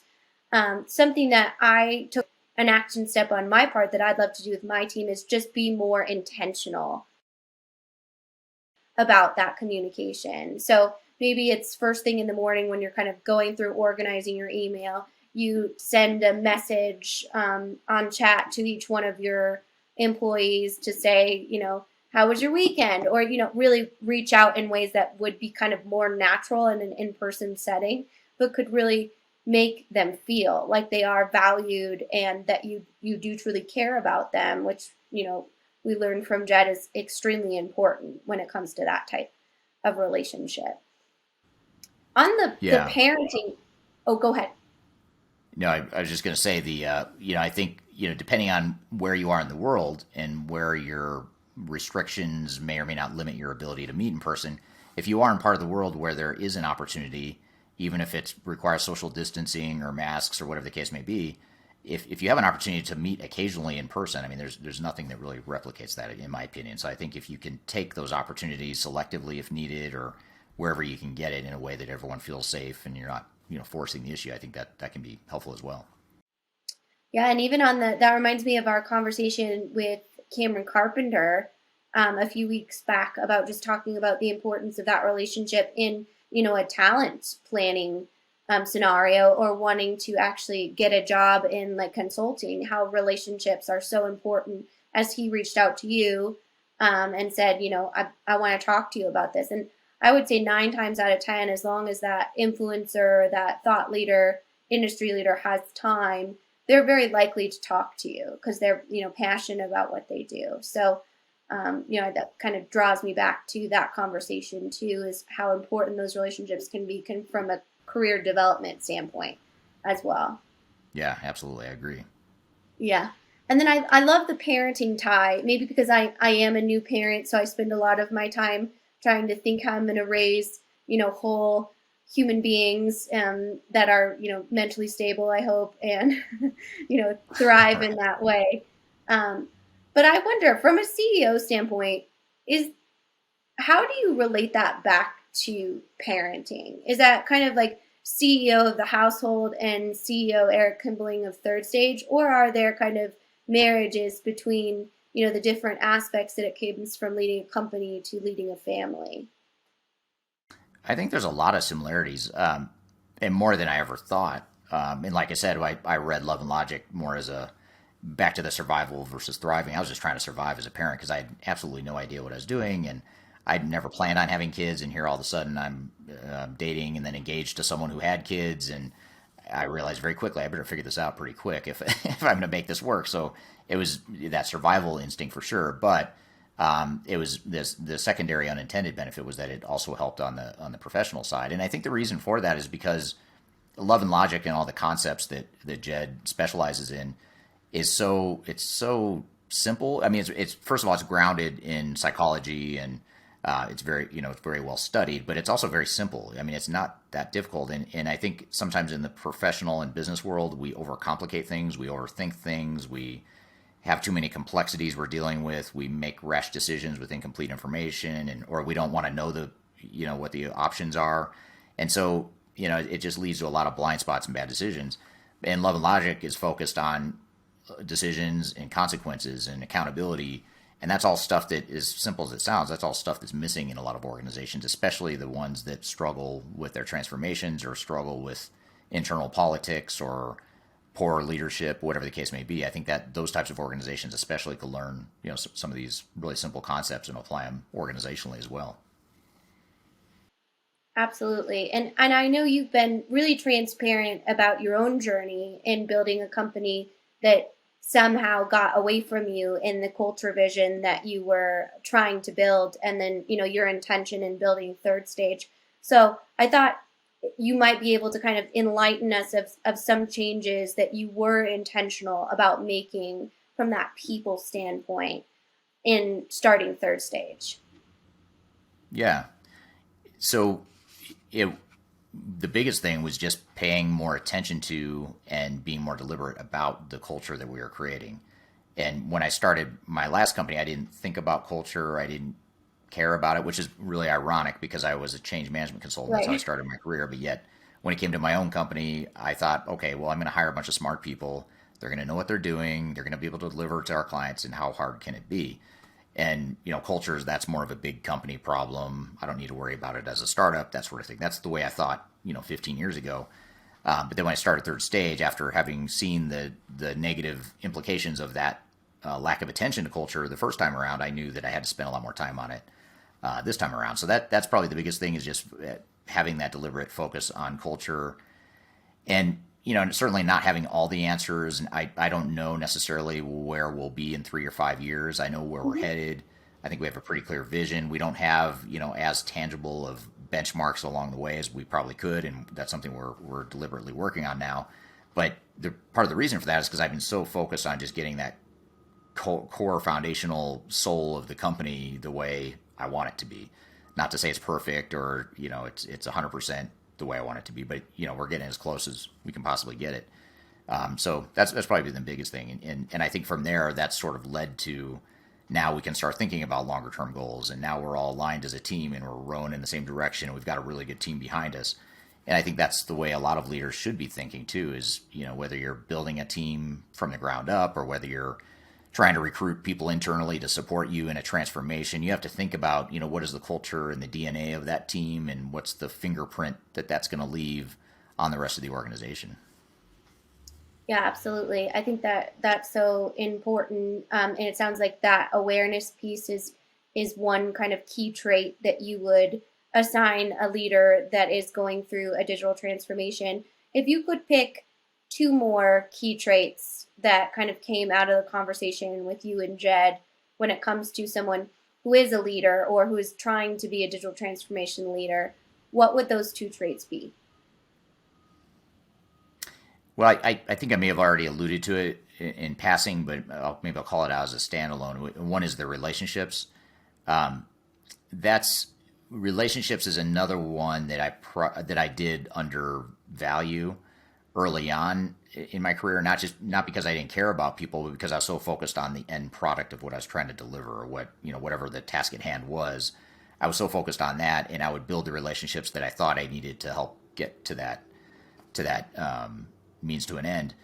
And what I have learned, both as a CEO of third stage, but also as a consulting to organizations, you find that the relationships you build, internally, a lot of times it's those random relationships that you think aren't going to have any immediate value. It's so often that those turn into something more than what you thought. And if anything, it just connects, it just sort of creates all these connectors between you and the rest of the world in terms of ideas and philosophies and potential other relationships that might help you more immediately, whatever the case may be.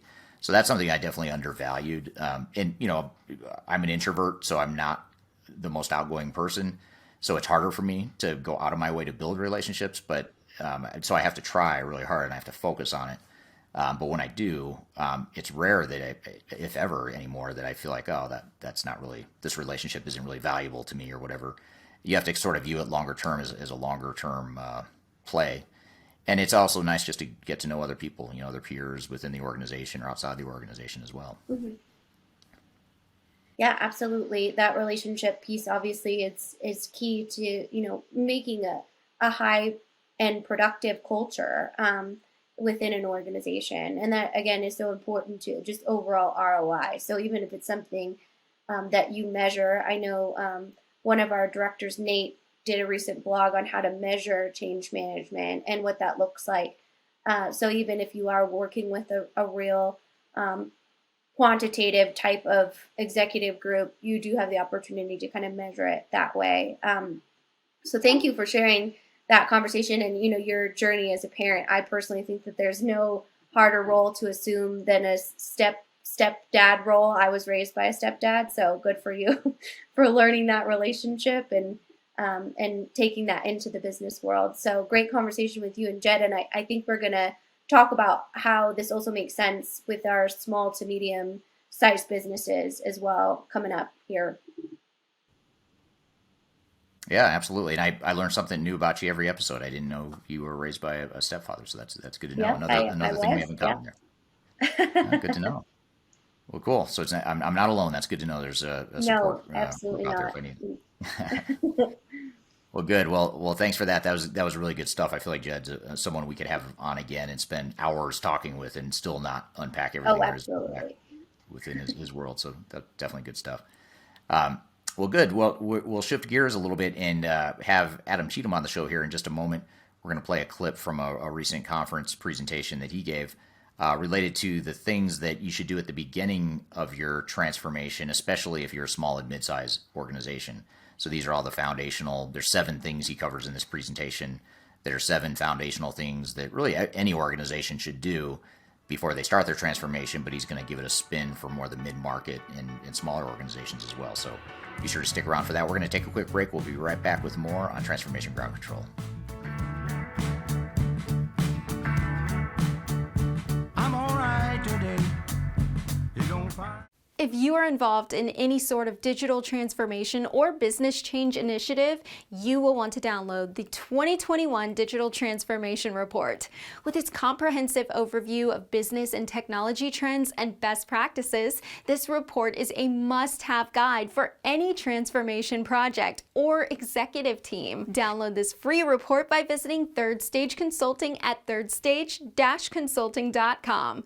You can also visit our website to learn more about us or download independent reports, videos, and other best practices.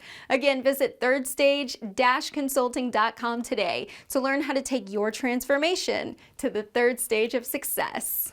All out there to dry up. I'm gonna leave it all out there. Hello and welcome back to Transformation Ground Control. My name is Eric Kimberling here with Kyler Cheatham. You can find us every Wednesday, new episodes on YouTube, as well as on all the audio podcast platforms like Google, Amazon, Spotify, iHeartRadio, Pandora, etc. So be sure to check us out with new episodes every Wednesday. Be sure to also check us out and follow us on social media. If you're on YouTube, Twitter, Instagram, TikTok, LinkedIn, any of those, be sure to follow both Third Stage's account, Third Stage Consulting, as well as myself. We're on there posting daily good content, stuff that will hopefully help you in your digital transformation journeys. And speaking of digital transformation journeys, I'm excited to have our next guest on the show. I feel like maybe you should introduce him, Kyler, just because you know him a little bit better than I do, given that you have the same last name and you just happen to be married to the guy, right? So any Yes. thoughts you want, any grand introduction you want to give of your husband, no, Adam Cheatham? It is my relationship that got me into working with Third Stage, which I'm very happy for. So I'm very excited to introduce my brilliant and handsome husband who's talking about small businesses. We also are in the new parenting phase. So we have a daughter that turned 1 yesterday. So very exciting, and 2.5-year-old. So yeah, thank you. So we're working on learning how to be that conscious parent as well. So but I think when we talk about small businesses, it's usually my favorite thing to talk about when it comes to transformations, because I feel like there's just so much more wrapped up in working with that small to mid-tier business, and so much more kind of passion around that, because many of them are entrepreneurs or small business owners, that are really coming to Third Stage for advice and help. So I think having a roadmap on really where to start is so important, because there's so many other bigger factors that come when you are really a small to medium-sized business. There's much more on the line, much more risk for digital transformation. Yeah, I agree with that for sure. It's more personal too. Absolutely. Yeah. And those relationships and that human component, you may have someone in your accounting department that started the business and, managed it through a spreadsheet. So understanding that's a real emotional transition for the people side of things. So I think, a lot of what Adam says here are really action steps that small to mid-sized businesses can take when going through this. And then, of course, we want to introduce on our YouTube channel, Christy Barber, who is actually our small business specialist. So she has a whole playlist on our YouTube channel. So if you are a small business and you have questions about a transition from QuickBooks or budgeting or who should be on your implementation team, Christy goes through all of those things over on our channel too. So definitely check that out.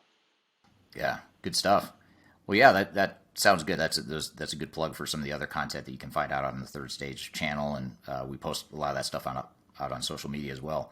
So let's get into it. Let's jump into the clip here with Adam. And again, this is a presentation he gave at a recent conference that we hosted, one of our Digital Stratosphere events. And the topic is how to start or how to begin your digital transformation journey, especially if you're a mid-size or smaller organization. And if you're listening to this on the audio-only platform, you can also check out on the YouTube channel if you want to see the slides or the corresponding materials that go along with it. But he does a good job of verbalizing the stuff as well. But if you want to see the graphics, be sure to check out the YouTube replay of this. So let's cut to it right now. Here's Adam Cheatham. He's a director of strategy and transformation at Third Stage Consulting, talking about how to get started on your transformation journey. With all these things that we've learned today about the big picture and some of the case studies, I wanted to start the conversation in this last hour with how do I get started, right? That some of you are in the middle of that, and some of you are at the very beginning. But at the end of the day, the goal here is to say, how do I set my feet so that I can undergo this digital transformation for my small and medium-sized business? We'll start off with a little reminder about who Third Stage is, what we do, what makes small to medium businesses different, and then start talking about our 7 steps to start your digital transformation. We will take questions, of course, as we have been along the way. I do want to particularly say thank you, not just to everybody, but to those of you who are have joined us late at night. With the folks in Namibia and Spain, it being 11 p.m. and after midnight. We appreciate you guys joining us, as well as all those others in sunny San Diego as well. So we'll get started.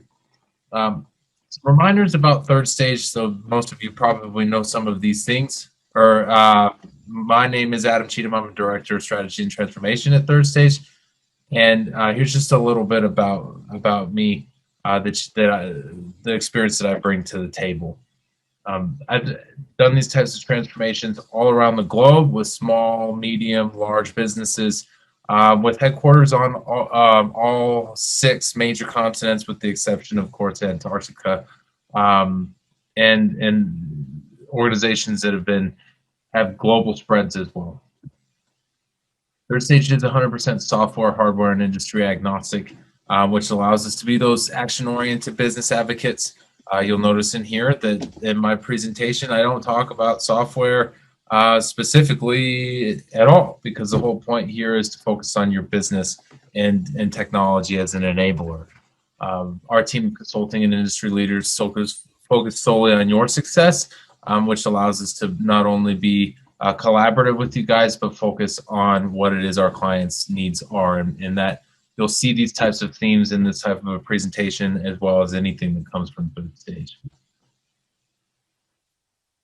So from a perspective of what makes a small and medium-sized business different, we talked about this before, but when it comes to digital transformation particularly, I broke it into 6 different buckets where from a size perspective, these companies have a smaller footprint. They have a more limited market reach in most cases, and there are conflicting demands on a smaller set of revenue. With the multi-billion-dollar companies that can, a $200,000 project is a drop in the bucket and a rounding error. But for a small business, a $200,000 software implementation could break the bank, and that's something that is always important to consider. From a velocity perspective, growth can be quite a lot more rapid. I recently talked to somebody who started their digital transformation journey at $24 million in 2016, and they are projecting $700 million this year. And that's growth can be rapid.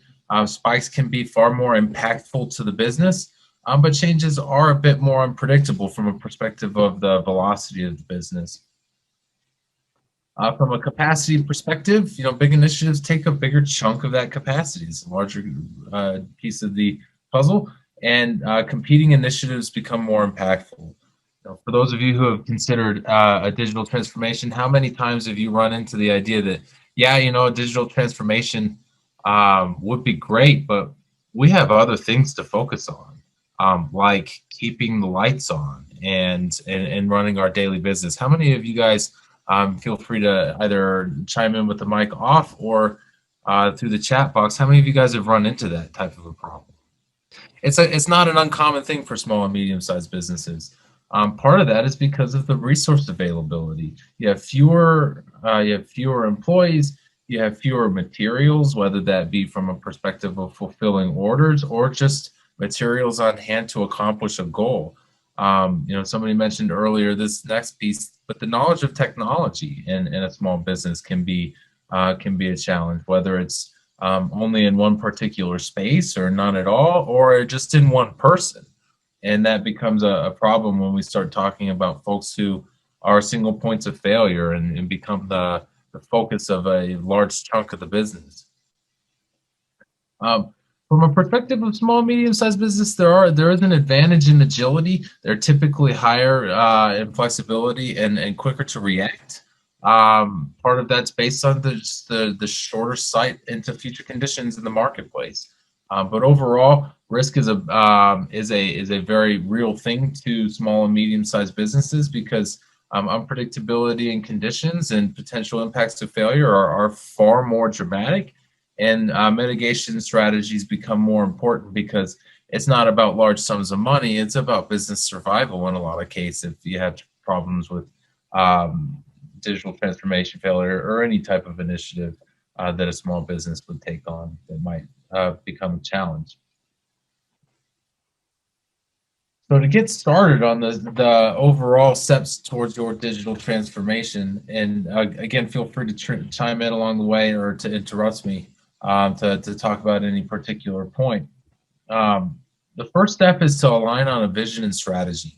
A vision and strategy should help you and your organization align on what it is you expect and seek to achieve from a digital transformation. It needs to be your guiding principles throughout your digital transformation so that you can work as a team to define what your direction is going to be. When I work with small businesses and frankly large businesses too, I have 4 key topics that I really like to focus on to start to learn where our alignment might be. The first is, what do you expect your growth projections to be over the next 3 to 5 years? This is important because a digital transformation is a long-term project. This isn't something that is going to be done in 3 to 6 months. It is something that takes time, and the benefits of it will be significant, but they do also take time to develop. So what do you expect of your company with or without a digital transformation over the next 3 to 5 years? Just as importantly, what are your competitive advantages in the marketplace? Why do people choose your business over your competitors? Why do people choose your business at all? In some cases, it's because you offer the highest quality. In other cases, it's because you offer the best customer service. And in just as many cases, it's because you offer the lowest price at the fastest response. And those are 3 very different things that choosing your pathway on a digital transformation needs to accommodate, because software can take you in any direction if you let it, and you don't want this type of thing to happen to you. You also want to think about your digital transformation expectations so that you're being realistic with what you can achieve and what you can't. And that the realistic is something that will come up throughout this presentation a couple more times, but know where you stand and where it is you want to go. Going from 0 to 100 in the span of a couple of weeks is not realistic. And if that's something that is an expectation of those on the team, digital transformations will not solve all your problems. They can certainly enable your people to solve your problems, and that's a key key difference. And then, of course, you want to be cognizant of the risks of this type of a change to your organization, what your tactics are for mitigating them, and how it is those risks could impact your business, because it is something that is not without risk. Step 2 is to take stock of a digital maturity assessment. You'll see here on the right, you have 5 levels, and from unstable to firefighter, trusted operator, business partner, and innovator. Where are your current digital skill sets, and where do you want to be? This is another space to be realistic. Just because you're unstable today doesn't mean you need to be an innovator ever. If your goal here is just to have digital transformation that can help you run your applications and complete work orders, then great. That's totally fine. There's nothing wrong with that. But, you know, where you end up on this scale is unique to any business. But just as important on where you are and where you want to be is how are you going to get there? How big of a leap is this? If we're talking about realistic, are we going up one level is going to be hard enough. Skipping a level entirely and going up 2 levels is even harder. So what is it? How big of a leap are we targeting here? And can we accomplish this? What are the capabilities that we expect to gain, and how will we support this digital future? Because when we're talking about taking on a system, those who may be migrating off of QuickBooks and Excel are likely to be more in that unstable space. And moving into reliable infrastructure with an IT service desk that can answer questions on admin and how to log in and reset passwords, that might be good enough for you, and that's fine. But that still requires some folks to help. Even the most lean cloud systems require somebody to be an admin on that. And you want to make sure that where you sit and what your maturity is in this space and where it can be is taken into account. The next is to document your current state. What is the scope of this digital transformation? What functional areas are you including? Just as importantly, what functional areas are you not including? Payroll's a good one that's a polarizing conversation. Is payroll included in this? Because most ERP systems in general don't, especially for the small and medium-sized business sector, don't have a payroll module.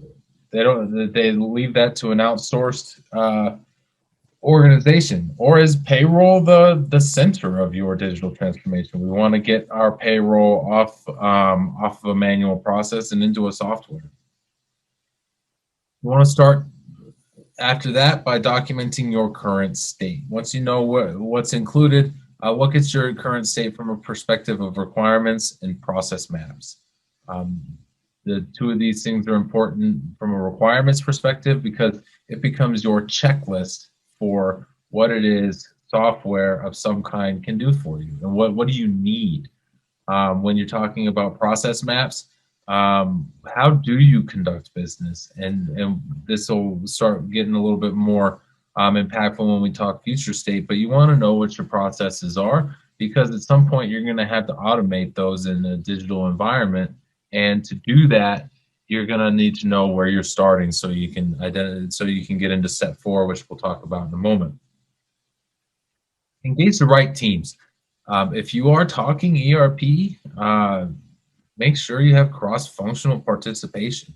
It's a small team that can see the whole business strategically from end to end, and can see the impacts of a change on finance, procurement, and production all together. When you start talking about implementing some type of MRP and demand planning, somebody that can see that as opposed to having the siloed views of it is going to be very helpful in being able to make sure that you have a streamlined process that does create the efficiencies that you're looking to gain. We talked a little bit earlier about whether or not Sage can handle more than just the accounting section of it. And part of the point of finding that out is to make sure that you have folks from multiple teams who can see the full end-to-end process and be able to say, Sage might do it for them, but what it is that causes us on our side is prohibitive. You also want to make sure you have the subject matter expertise. The people who do these jobs day in and day out should be involved, particularly in their functional area, so that they can provide the level of detail that is necessary to differentiate what they do today and what will be digitally enabled tomorrow. You should look at your existing digital environment with your existing systems and the architecture that is in place. It is not, it's actually highly uncommon that one software system does indeed replace all existing systems. It's very, very seldom. And to say that you're going to look at this and just buy one system that is going to become the silver bullet for all of your digital transformation worries, that's just not realistic.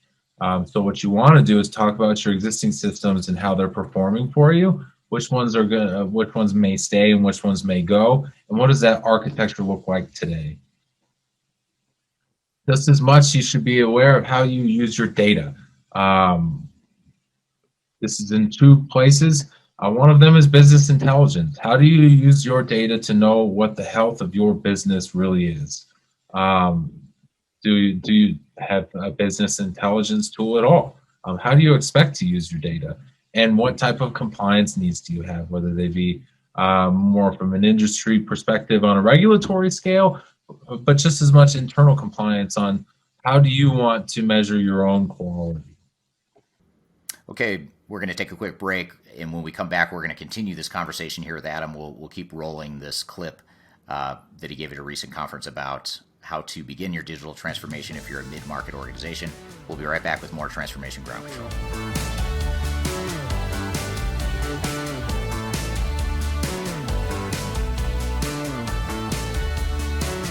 If you are aiming for transformation success, turn to Third Stage Consulting Group. Third Stage's independent and technology agnostic consulting team helps clients define their digital strategies, define their roadmaps, and manage their transformations. With offices in the US, Europe, and Australia, our team helps the world's most forward-thinking organizations through their transformation pitfalls and risks. If you are embarking on a digital transformation or business change initiative, contact Third Stage Consulting to see how we can help you reach the third stage of transformation success. Learn more about us and download independent reports, videos, and other best practices at thirdstageconsulting.com.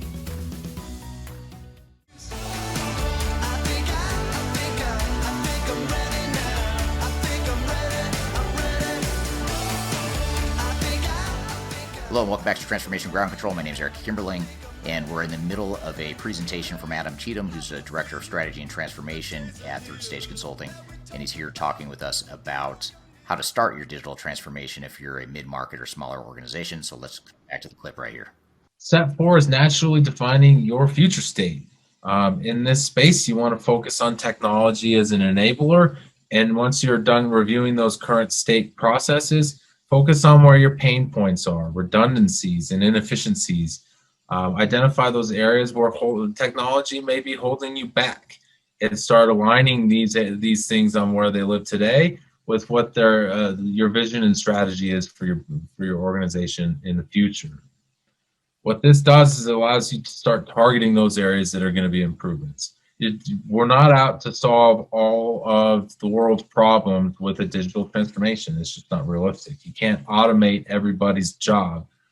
Human interaction is an important part of doing business, and so you want to make sure you know what areas you're going to gain efficiencies in and what areas you're not. And this will allow you to redefine those processes and requirements so that you can reach a definition of your future state. Some of the key considerations for process improvements along the way, the types of things that you should be listening out for and that we like to listen out for when we start thinking about how do we know where we can get better? How do we know what gains are available to us? My favorite is when you start thinking to yourself, there has to be a better way of doing this. There just has to be. This is far too difficult. So what is that better way of doing this? Start digging into that.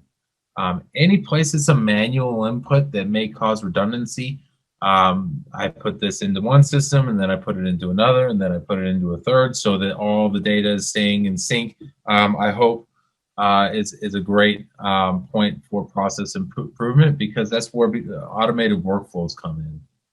When you do something like create a sales order and put all the customer's name and information in there, their address and their order, and then you create an invoice by copying and pasting or manually transposing that into another form, those should be automated processes that you can achieve quite a good, significant gain and benefit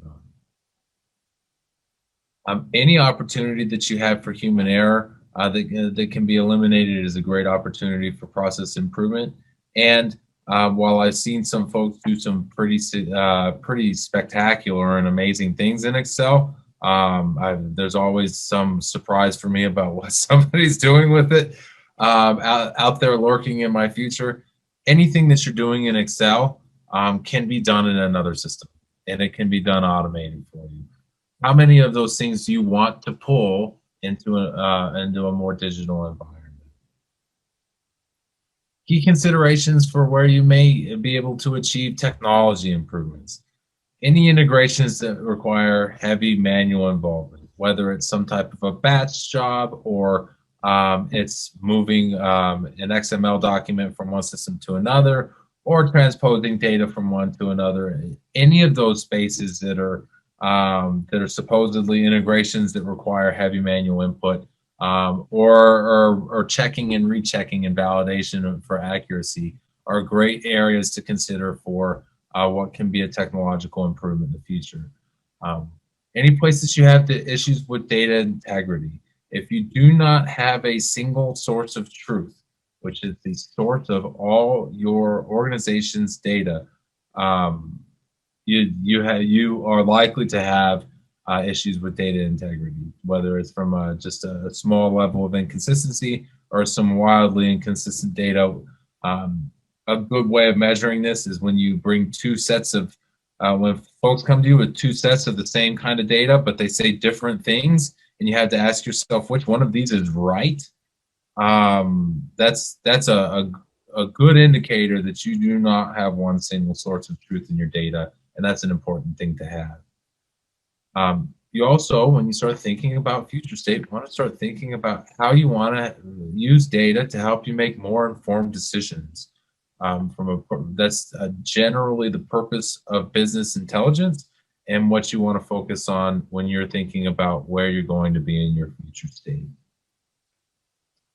Anyone out there have any specific pain points that they'd like to share when they've been considering moving from their current state to a future state that they've had either some great success with or some real struggles with? If you think of anything along the way, please feel free to bring it up in the chat box. I'd love to talk about it, because this is defining the future state is always my favorite part of this, because you start to think about it in such a blue sky, greenfield type of manner. What could be? What can we do? At this point, you're really thinking about this optimistically, where the possibilities are endless. The next spot, though, starts where these endless possibilities need to start thinking in terms of what is realistic. What do you need to be able to change to achieve this future state? What should be left alone? Some things, part of the purpose we talk about your competitive advantage in the marketplace and the vision and strategy is to know what parts of your business make you who you are, so that they shouldn't change. They shouldn't change because they are a core part of who you are. Those are the types of compromises and concessions that people make in software, and find that the software forces them to do things in a way that changes their business and makes it less effective and less appealing in the marketplace. And just as much, what can be created? Do you have an MRP process? Do you do any type of demand planning? Is that something that you'd like to do? Where are those inputs going to come from?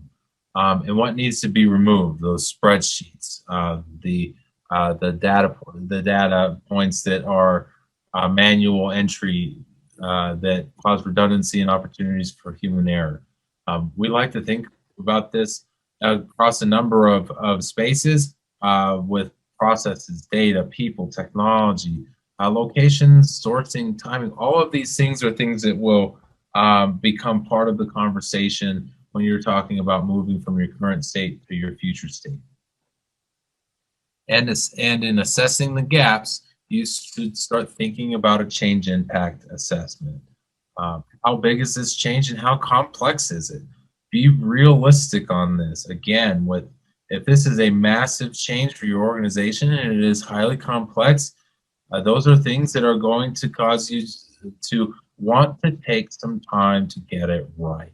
If it's small and it's easy, you're implementing DocuSign, for example, that's different. But if we're talking about a full-blown ERP implementation, that's a very large and very complex change.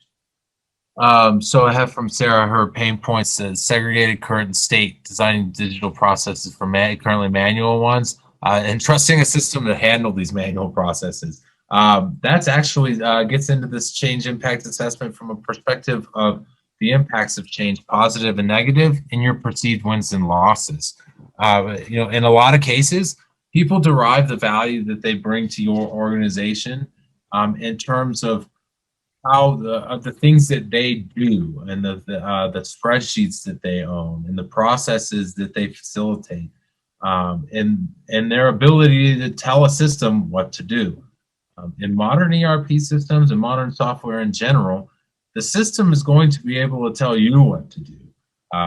My favorite example is always MRP. It's going to come up with a list of purchase orders that the system believes that you should accept. You'll have the opportunity to go one by one, as opposed to having to do the math and create those purchase orders from scratch. That's a very different change in being able to interact with that system, and trusting that system has brought the right purchase orders up is a really a leap for a purchasing agent, and that's important. Moving those digital processes into that space from a manual perspective is really an exercise in trust and can be a significant leap of faith. The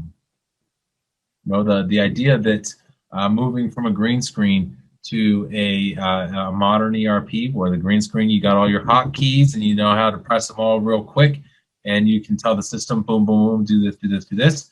That's a very ingrained behavior pattern where I have had people tell me that they are working, they have left a company with an advanced ERP to go to one with the green screen because they prefer it.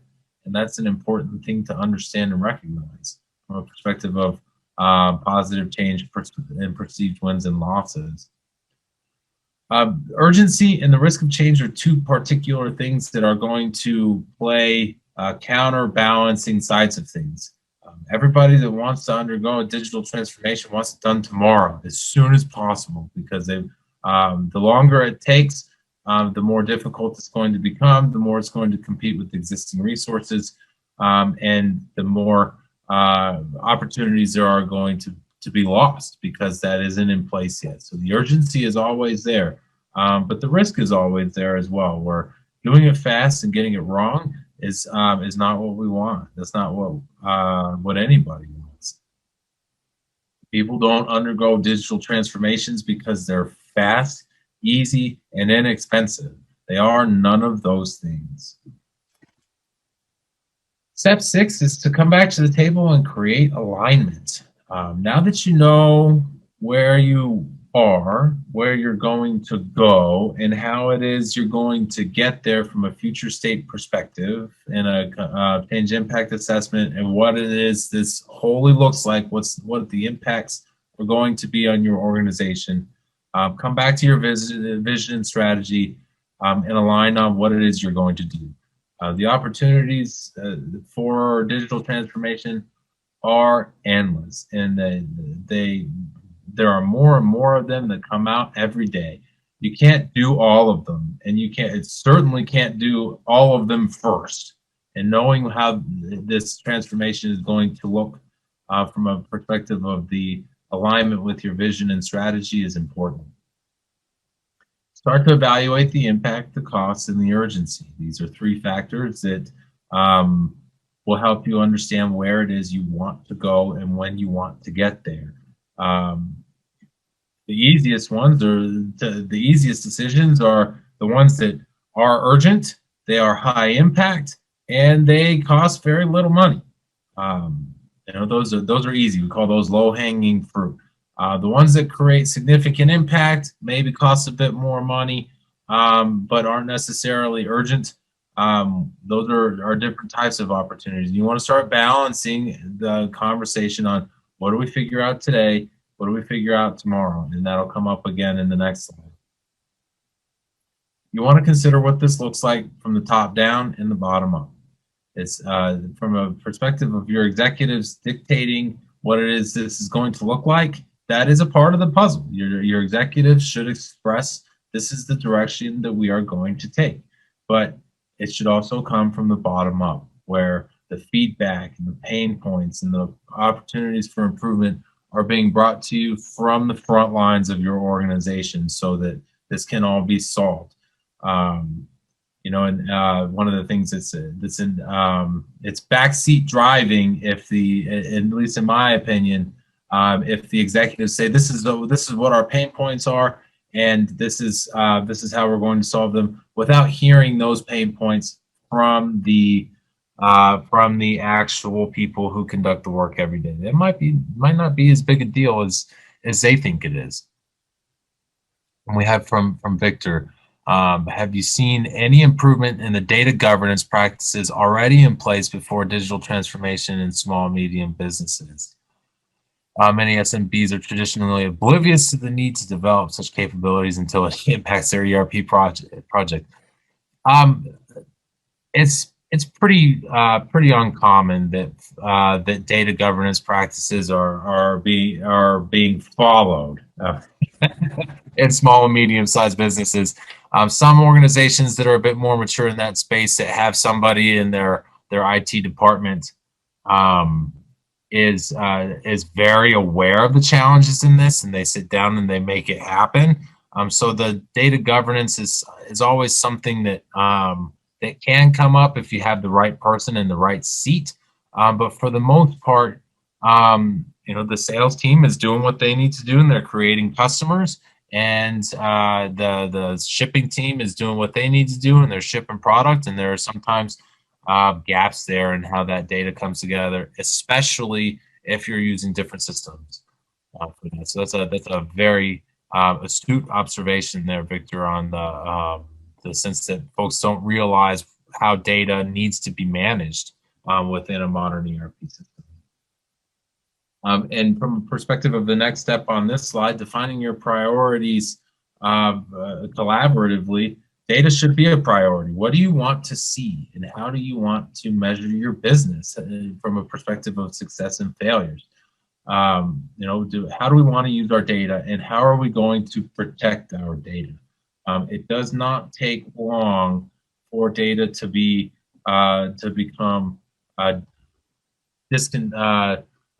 disjointed and inconsistent.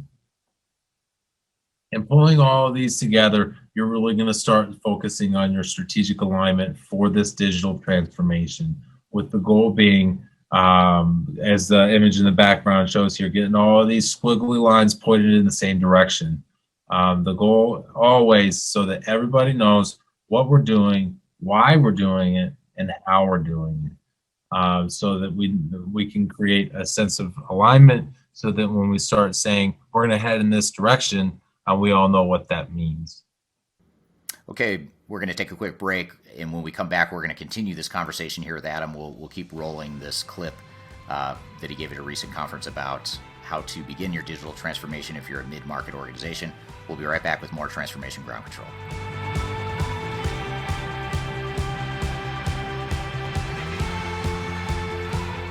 If you are aiming for transformation success, turn to Third Stage Consulting Group. Third Stage's independent and technology agnostic consulting team helps clients define their digital strategies, define their roadmaps, and manage their transformations. With offices in the US, Europe, and Australia, our team helps the world's most forward-thinking organizations through their transformation pitfalls and risks. If you are embarking on a digital transformation or business change initiative, contact Third Stage Consulting to see how we can help you reach the third stage of transformation success. Learn more about us and download independent reports, videos, and other best practices at thirdstage-consulting.com.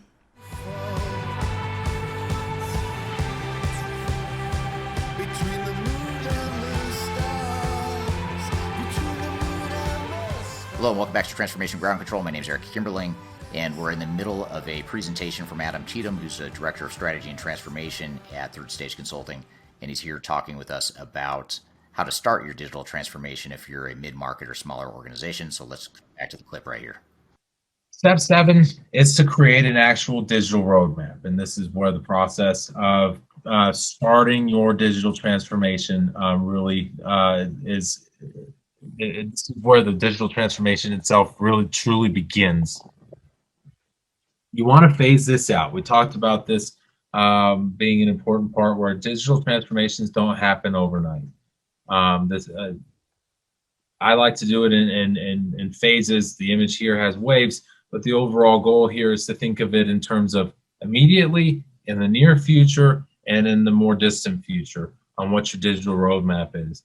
You can do this in the form of a strategic articulation diagram. This one right here is a spider plot diagram. There are a number of ways of doing it, but you want to think about this being phased out and know what you're doing first, know what you're doing second, and know what you're doing later. A great example of this is you have two things that come from an ERP transformation, really three. You have the things that are replacing your existing functionality. Nobody wants to buy a new ERP system and lose functionality and be unable to do things that they can do today. So that should be your first priority. Wave 1, phase 1 should always be replacing existing functionality and making sure that is taken into account. Also included in wave 1 is very often the concept of the low-hanging fruit, right? Plugging in the software and being live is going to automate a lot of currently manual processes, and there are going to be some gains in that, and there are going to be some bells and whistles that the software will bring to you. But wave 1 should always be existing functionality and low-hanging fruit. For those of you who are again with the MRP perspective, MRP and demand planning are often things that we suggest in wave 2. Forecasting is another great one for wave 2. And the reason for that is to implement it in wave 1 or phase 1 is these are modules and functionalities that require data.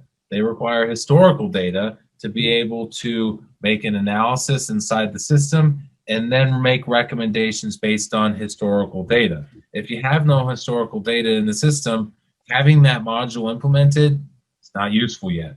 It takes about 6 months to get enough purchasing data for an organization that isn't seasonal to have enough information to start running an MRP and having a demand planning that's accurate. Same with forecasting, those types of things. And for organizations that are seasonal, it takes a year. You have to go through all the seasons. So, why implement that? Why pay for that now? Why implement that now? Why inject that level of complexity into your implementation that could cause risks of your go live for something that you're not going to use for 6 months isn't going to cost you any money to wait? You want to consider the timing of each of these options. Geographically, for those of you who may have multiple locations, you may think about having things done one location at a time or all at once. But thinking of your systems architecture, what's being replaced, what's being integrated, and how your variables and assumptions might be challenged based on what it is you want today and what it is you want tomorrow. And then the time frame options and their link to cost. you want to have a 6-month implementation that may cost less money than a 9-month implementation. That's a part of the puzzle. But that 9-month implementation may provide more benefits, just slightly more, and you want to think about what your opportunity costs are there. Always think about the risks of your business model and the level of process adoption that's required and the change management impact. Change management is something that's, for those of you who have been following Third Stage for a while, we are firm believers that it's the people that make an organization go around. People are the ones who facilitate and administer the processes, and they are the ones that interact with your system.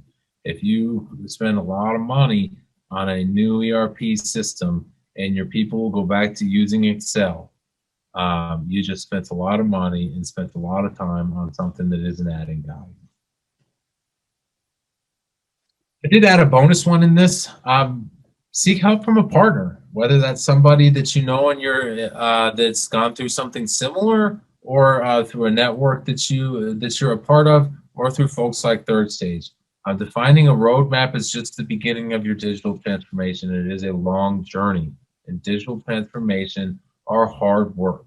They require teamwork and collaboration. And in all of this space, you have a business to run.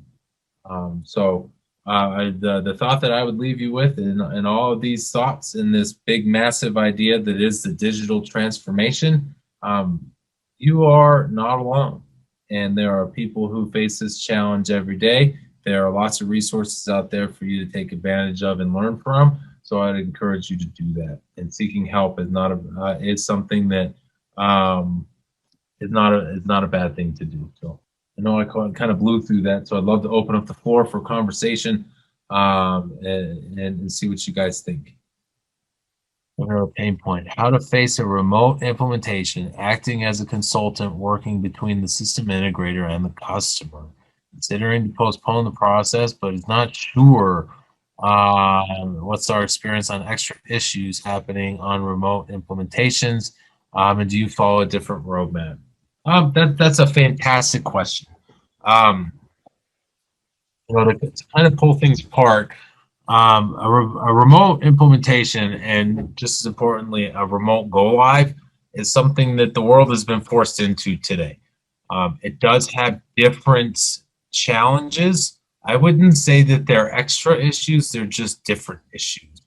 Along the way, where we'll say, for example, seeing things in person, whether it's the mapping of your warehouse, the actual structure of how your production lines are all arranged, in the space that's required for that, it is something that you can only get a feel for in person.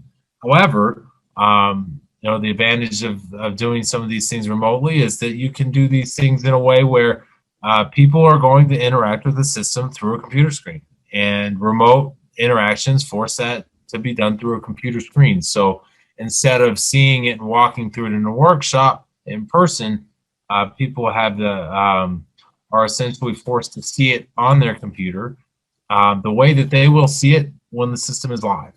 So there are pros and cons. I would say that your decision as to whether or not to postpone the project should be based on an assessment of how ready is the organization, how well do you know the risks of going live, and how well do you have your contingencies planned. When we're talking about implementation and going live, I'm a firm believer in risk management and risk mitigation. One of my favorite items is a risk log, and the whole goal is to see things before they happen. And of course, it's entirely impossible to see everything before it happens, but when you sit down and start thinking about what are all the problems that we could have, what are the biggest problems that keep us up at night? What if I listed the top 5 things that if they happen on go live, I will consider this implementation a complete and utter failure. List them out, and then develop a plan for how it is you're going to make sure they don't happen beforehand, and then develop another plan for what you're going to do if all of your efforts to prevent them to happen fail, and they do indeed happen after go live. How are you going to fix that? Are you going to roll things back?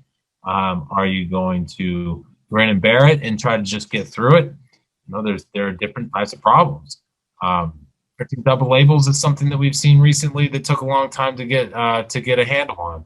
Is that a major problem? It's really annoying and it's a waste of paper, but it doesn't cause any real customer impacts. But I've had other organizations that bring me horror stories that they were unable to ship product for a month. That's a disaster, especially for an organization that is going live at a time where they may be in their busiest point of the season. Are there any unique challenges / concerns you've encountered related to rolling out an ERP for retail business with physical stores and inventories? Yeah, and those are sometimes a little bit different from a perspective of the point of sale. When you start thinking about rolling out software and being able to accommodate all of the things that are going to happen, retail businesses face some interesting challenges when it comes to having to have one computer that can accommodate all of the products in one space. Every product that I scan needs to exist in there. The price needs to be right, and if it's not, I need to know how to adjust it. Just as much retail businesses have that issue with training. Folks that are going to be using this new system as a point of sale need to know how to, and if they can't do it on day one, then because they haven't been trained or it's not intuitive enough or both, that's a challenge. Also, from an inventory fulfillment perspective, making sure that each retail location has the products that it's expected to, and then just as much being able to say, I have that item in inventory at another store across town. I can either get it to you in the next couple of days, or or you can go and get it yourself. I can reserve it for you. That's a customer experience that's expected. And making sure that you can accommodate those types of things that the customer expects are certainly important to rolling out an ERP system for retail businesses. Okay, thanks for that, Adam. That's a great presentation, and we've got a lot to unpack with that. So we're going to take a quick break, and when Kyler and I get back, we're going to talk a bit more about some of the themes and threads that we picked up on during that presentation from Adam. So we'll be right back with more Transformation Ground Control.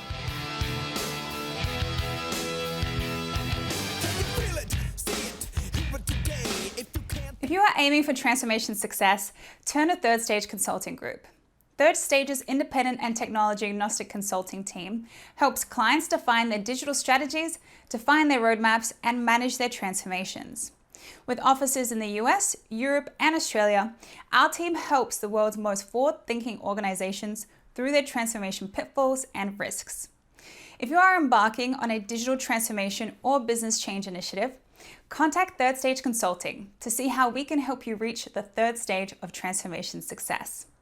Learn more about us and download independent reports, videos, and other best practices at thirdstage-consulting.com.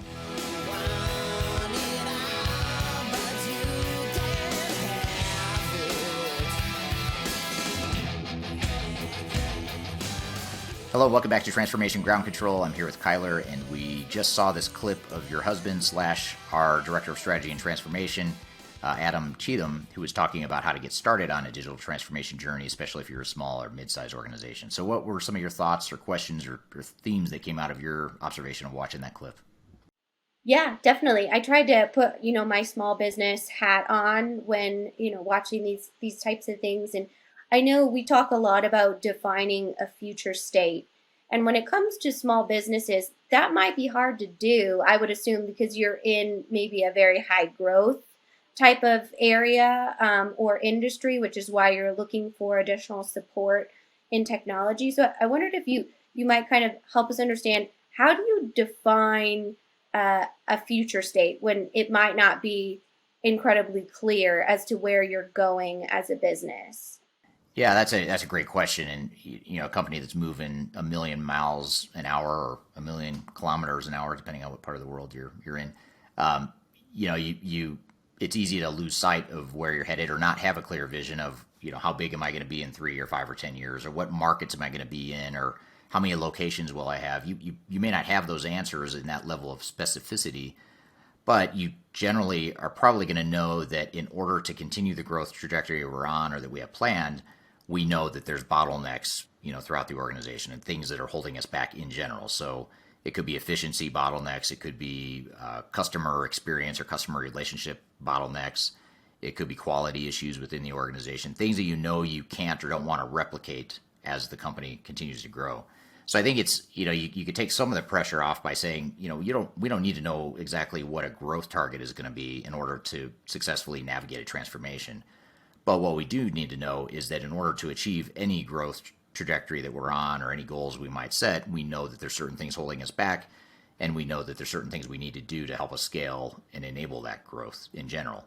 And usually that answer is going to lead you to the same answer as if you asked, within the context of specific goals or metrics. You're usually going to get to the same answer as to what you should be doing as an organization. So that's probably a way to simplify it, is just to really look at what's undermining and what could be fueling your growth.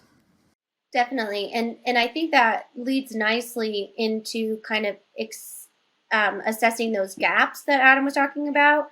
So understanding where there are areas of opportunity in your technology. So once you kind of have those gaps or things that you want to do, it seems like you could go directly to a software vendor and say, like, these are all the things I want to do, and then this is what I want to do as a business. But based on kind of the feedback we saw in the presentation, that might not always be the perfect roadmap. And having some industry partner that's unbiased can really benefit that. Is that kind of something that you've seen before, as you kind of just jump into the software conversation, and then vendors a lot of times can derail that just in trying to, sell their software?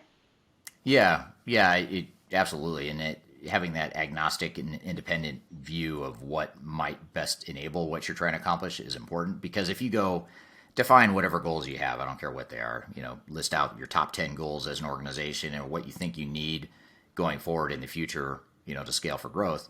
If you were to go reach out to any, 3 or 5 or however many software vendors out there, especially if they're big ERP providers, enterprise-wide technologies, you give them your list of 10 things, they're probably all going to say, yes, I can do all 10 of those things with our solution. And then it becomes overwhelming, and you think, okay, well, what's the difference? And am I just slicing hairs by overanalyzing? And, you either get confused or overwhelmed, or you're getting misleading information, or in some cases, all of the above. So there's just a lot of noise in the process and a lot of bias. So having that objective view to say, yeah, maybe they can all accomplish those 10 things that are most important to you, but this vendor or these 2 vendors over here, or these 2 solutions over there are going to handle it better than others. And so you need that sort of clarity and objectivity in defining what that roadmap is going to be. Right, definitely. And that makes a lot of sense. So when it comes to small businesses, we were talking about those relationships can be a bit stronger. So that creating an alignment step, executive alignment, it sometimes seems like, especially in less, in maybe family-owned businesses or businesses with less of an executive team or less maturity in having those conversations, how do you secure alignment, or what's the best way to kind of have that conversation and build that trust through those relationships on the executive level? Well, I think the first thing is to have a clear vision and be aligned on that vision of where you're headed as an organization, and then certainly when you start unpacking how you're going to get there and what the objectives and priorities are going to be and the specific strategies and tactics you're going to take as it relates to your transformation, you want to make sure you're aligned on that side. So I'd say those are probably the biggest things, or the biggest thing you can do in that situation.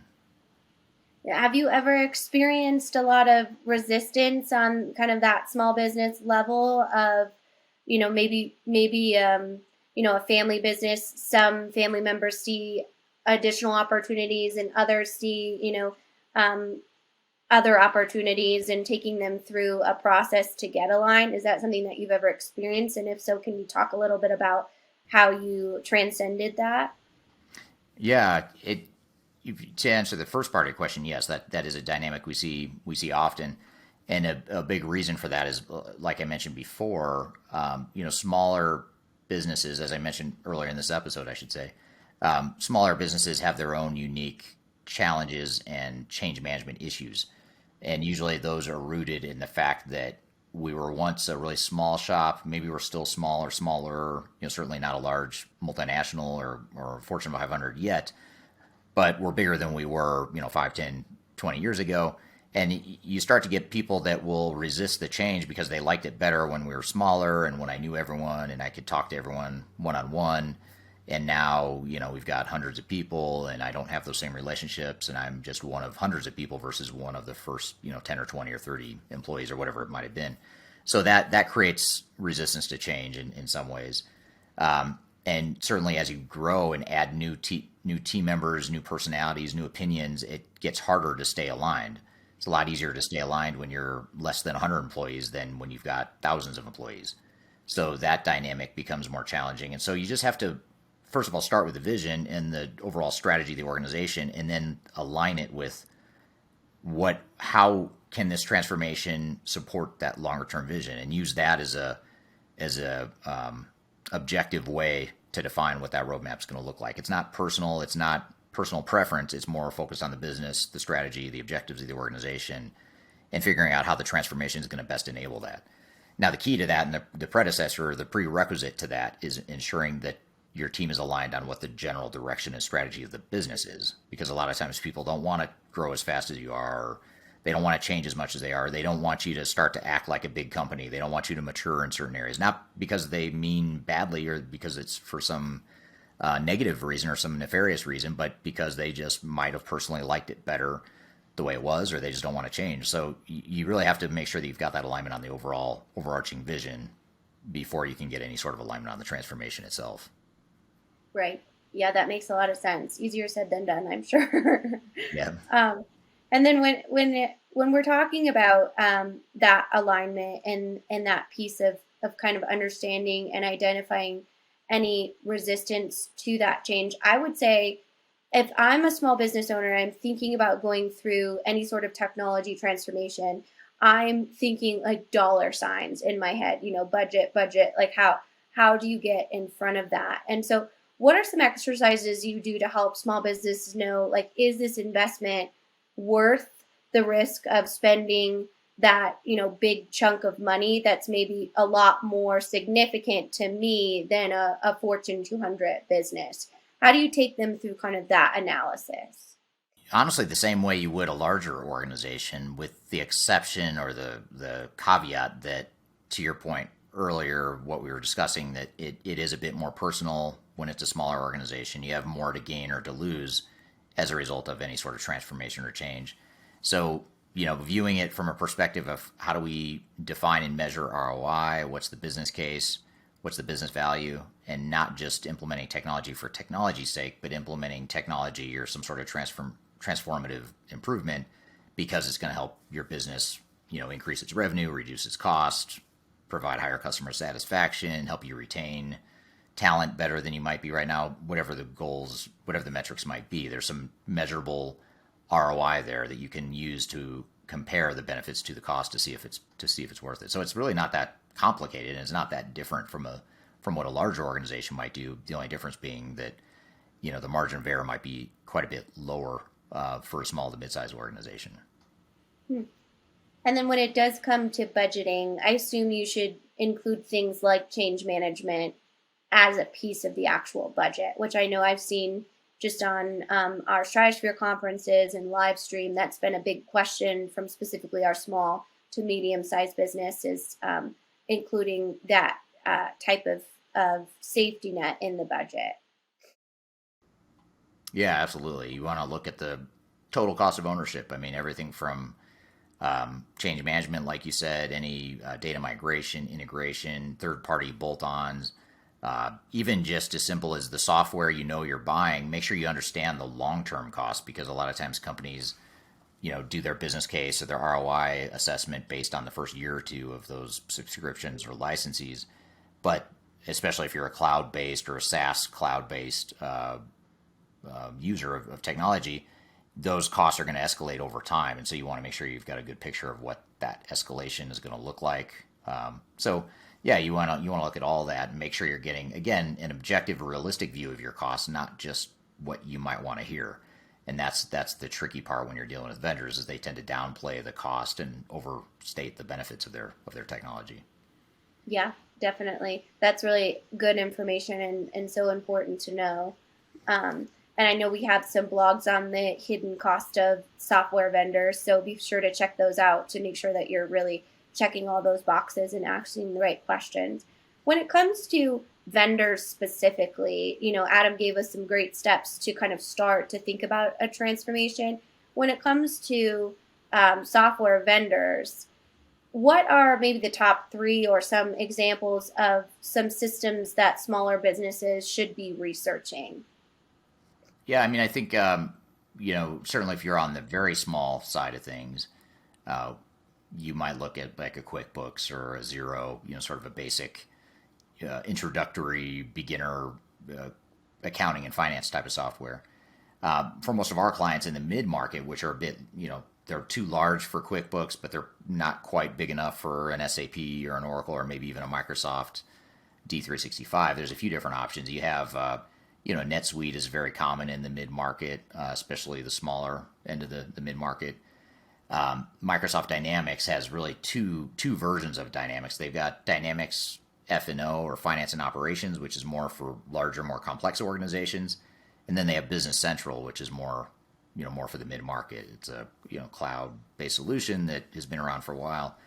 So that can be a nice transition, especially if you're using like a Great Plains. If you're using Microsoft Great Plains to get you to where you are and you're looking for something to take you to the next level, Microsoft Business Central could be a good option there. And of course, it ties into all the Microsoft products as well. So those are a couple options. You also have like Sage, which is a full-blown ERP system that does financials, inventory management, warehouse management, etc., supply chain management, all that good stuff. So kind of a broader ERP system, especially if you're in manufacturing or distribution. That's a pretty common one. Yeah, and then there's a ton of other, niche industry-focused solutions as well. But the good news with the mid-market is you've got a ton of options. Even if you're going to rule out SAP and Oracle because you just don't want to deal with the complexity or the cost or the heartache, there's just a ton of tier 2, tier 3 options out there that are really viable, good products.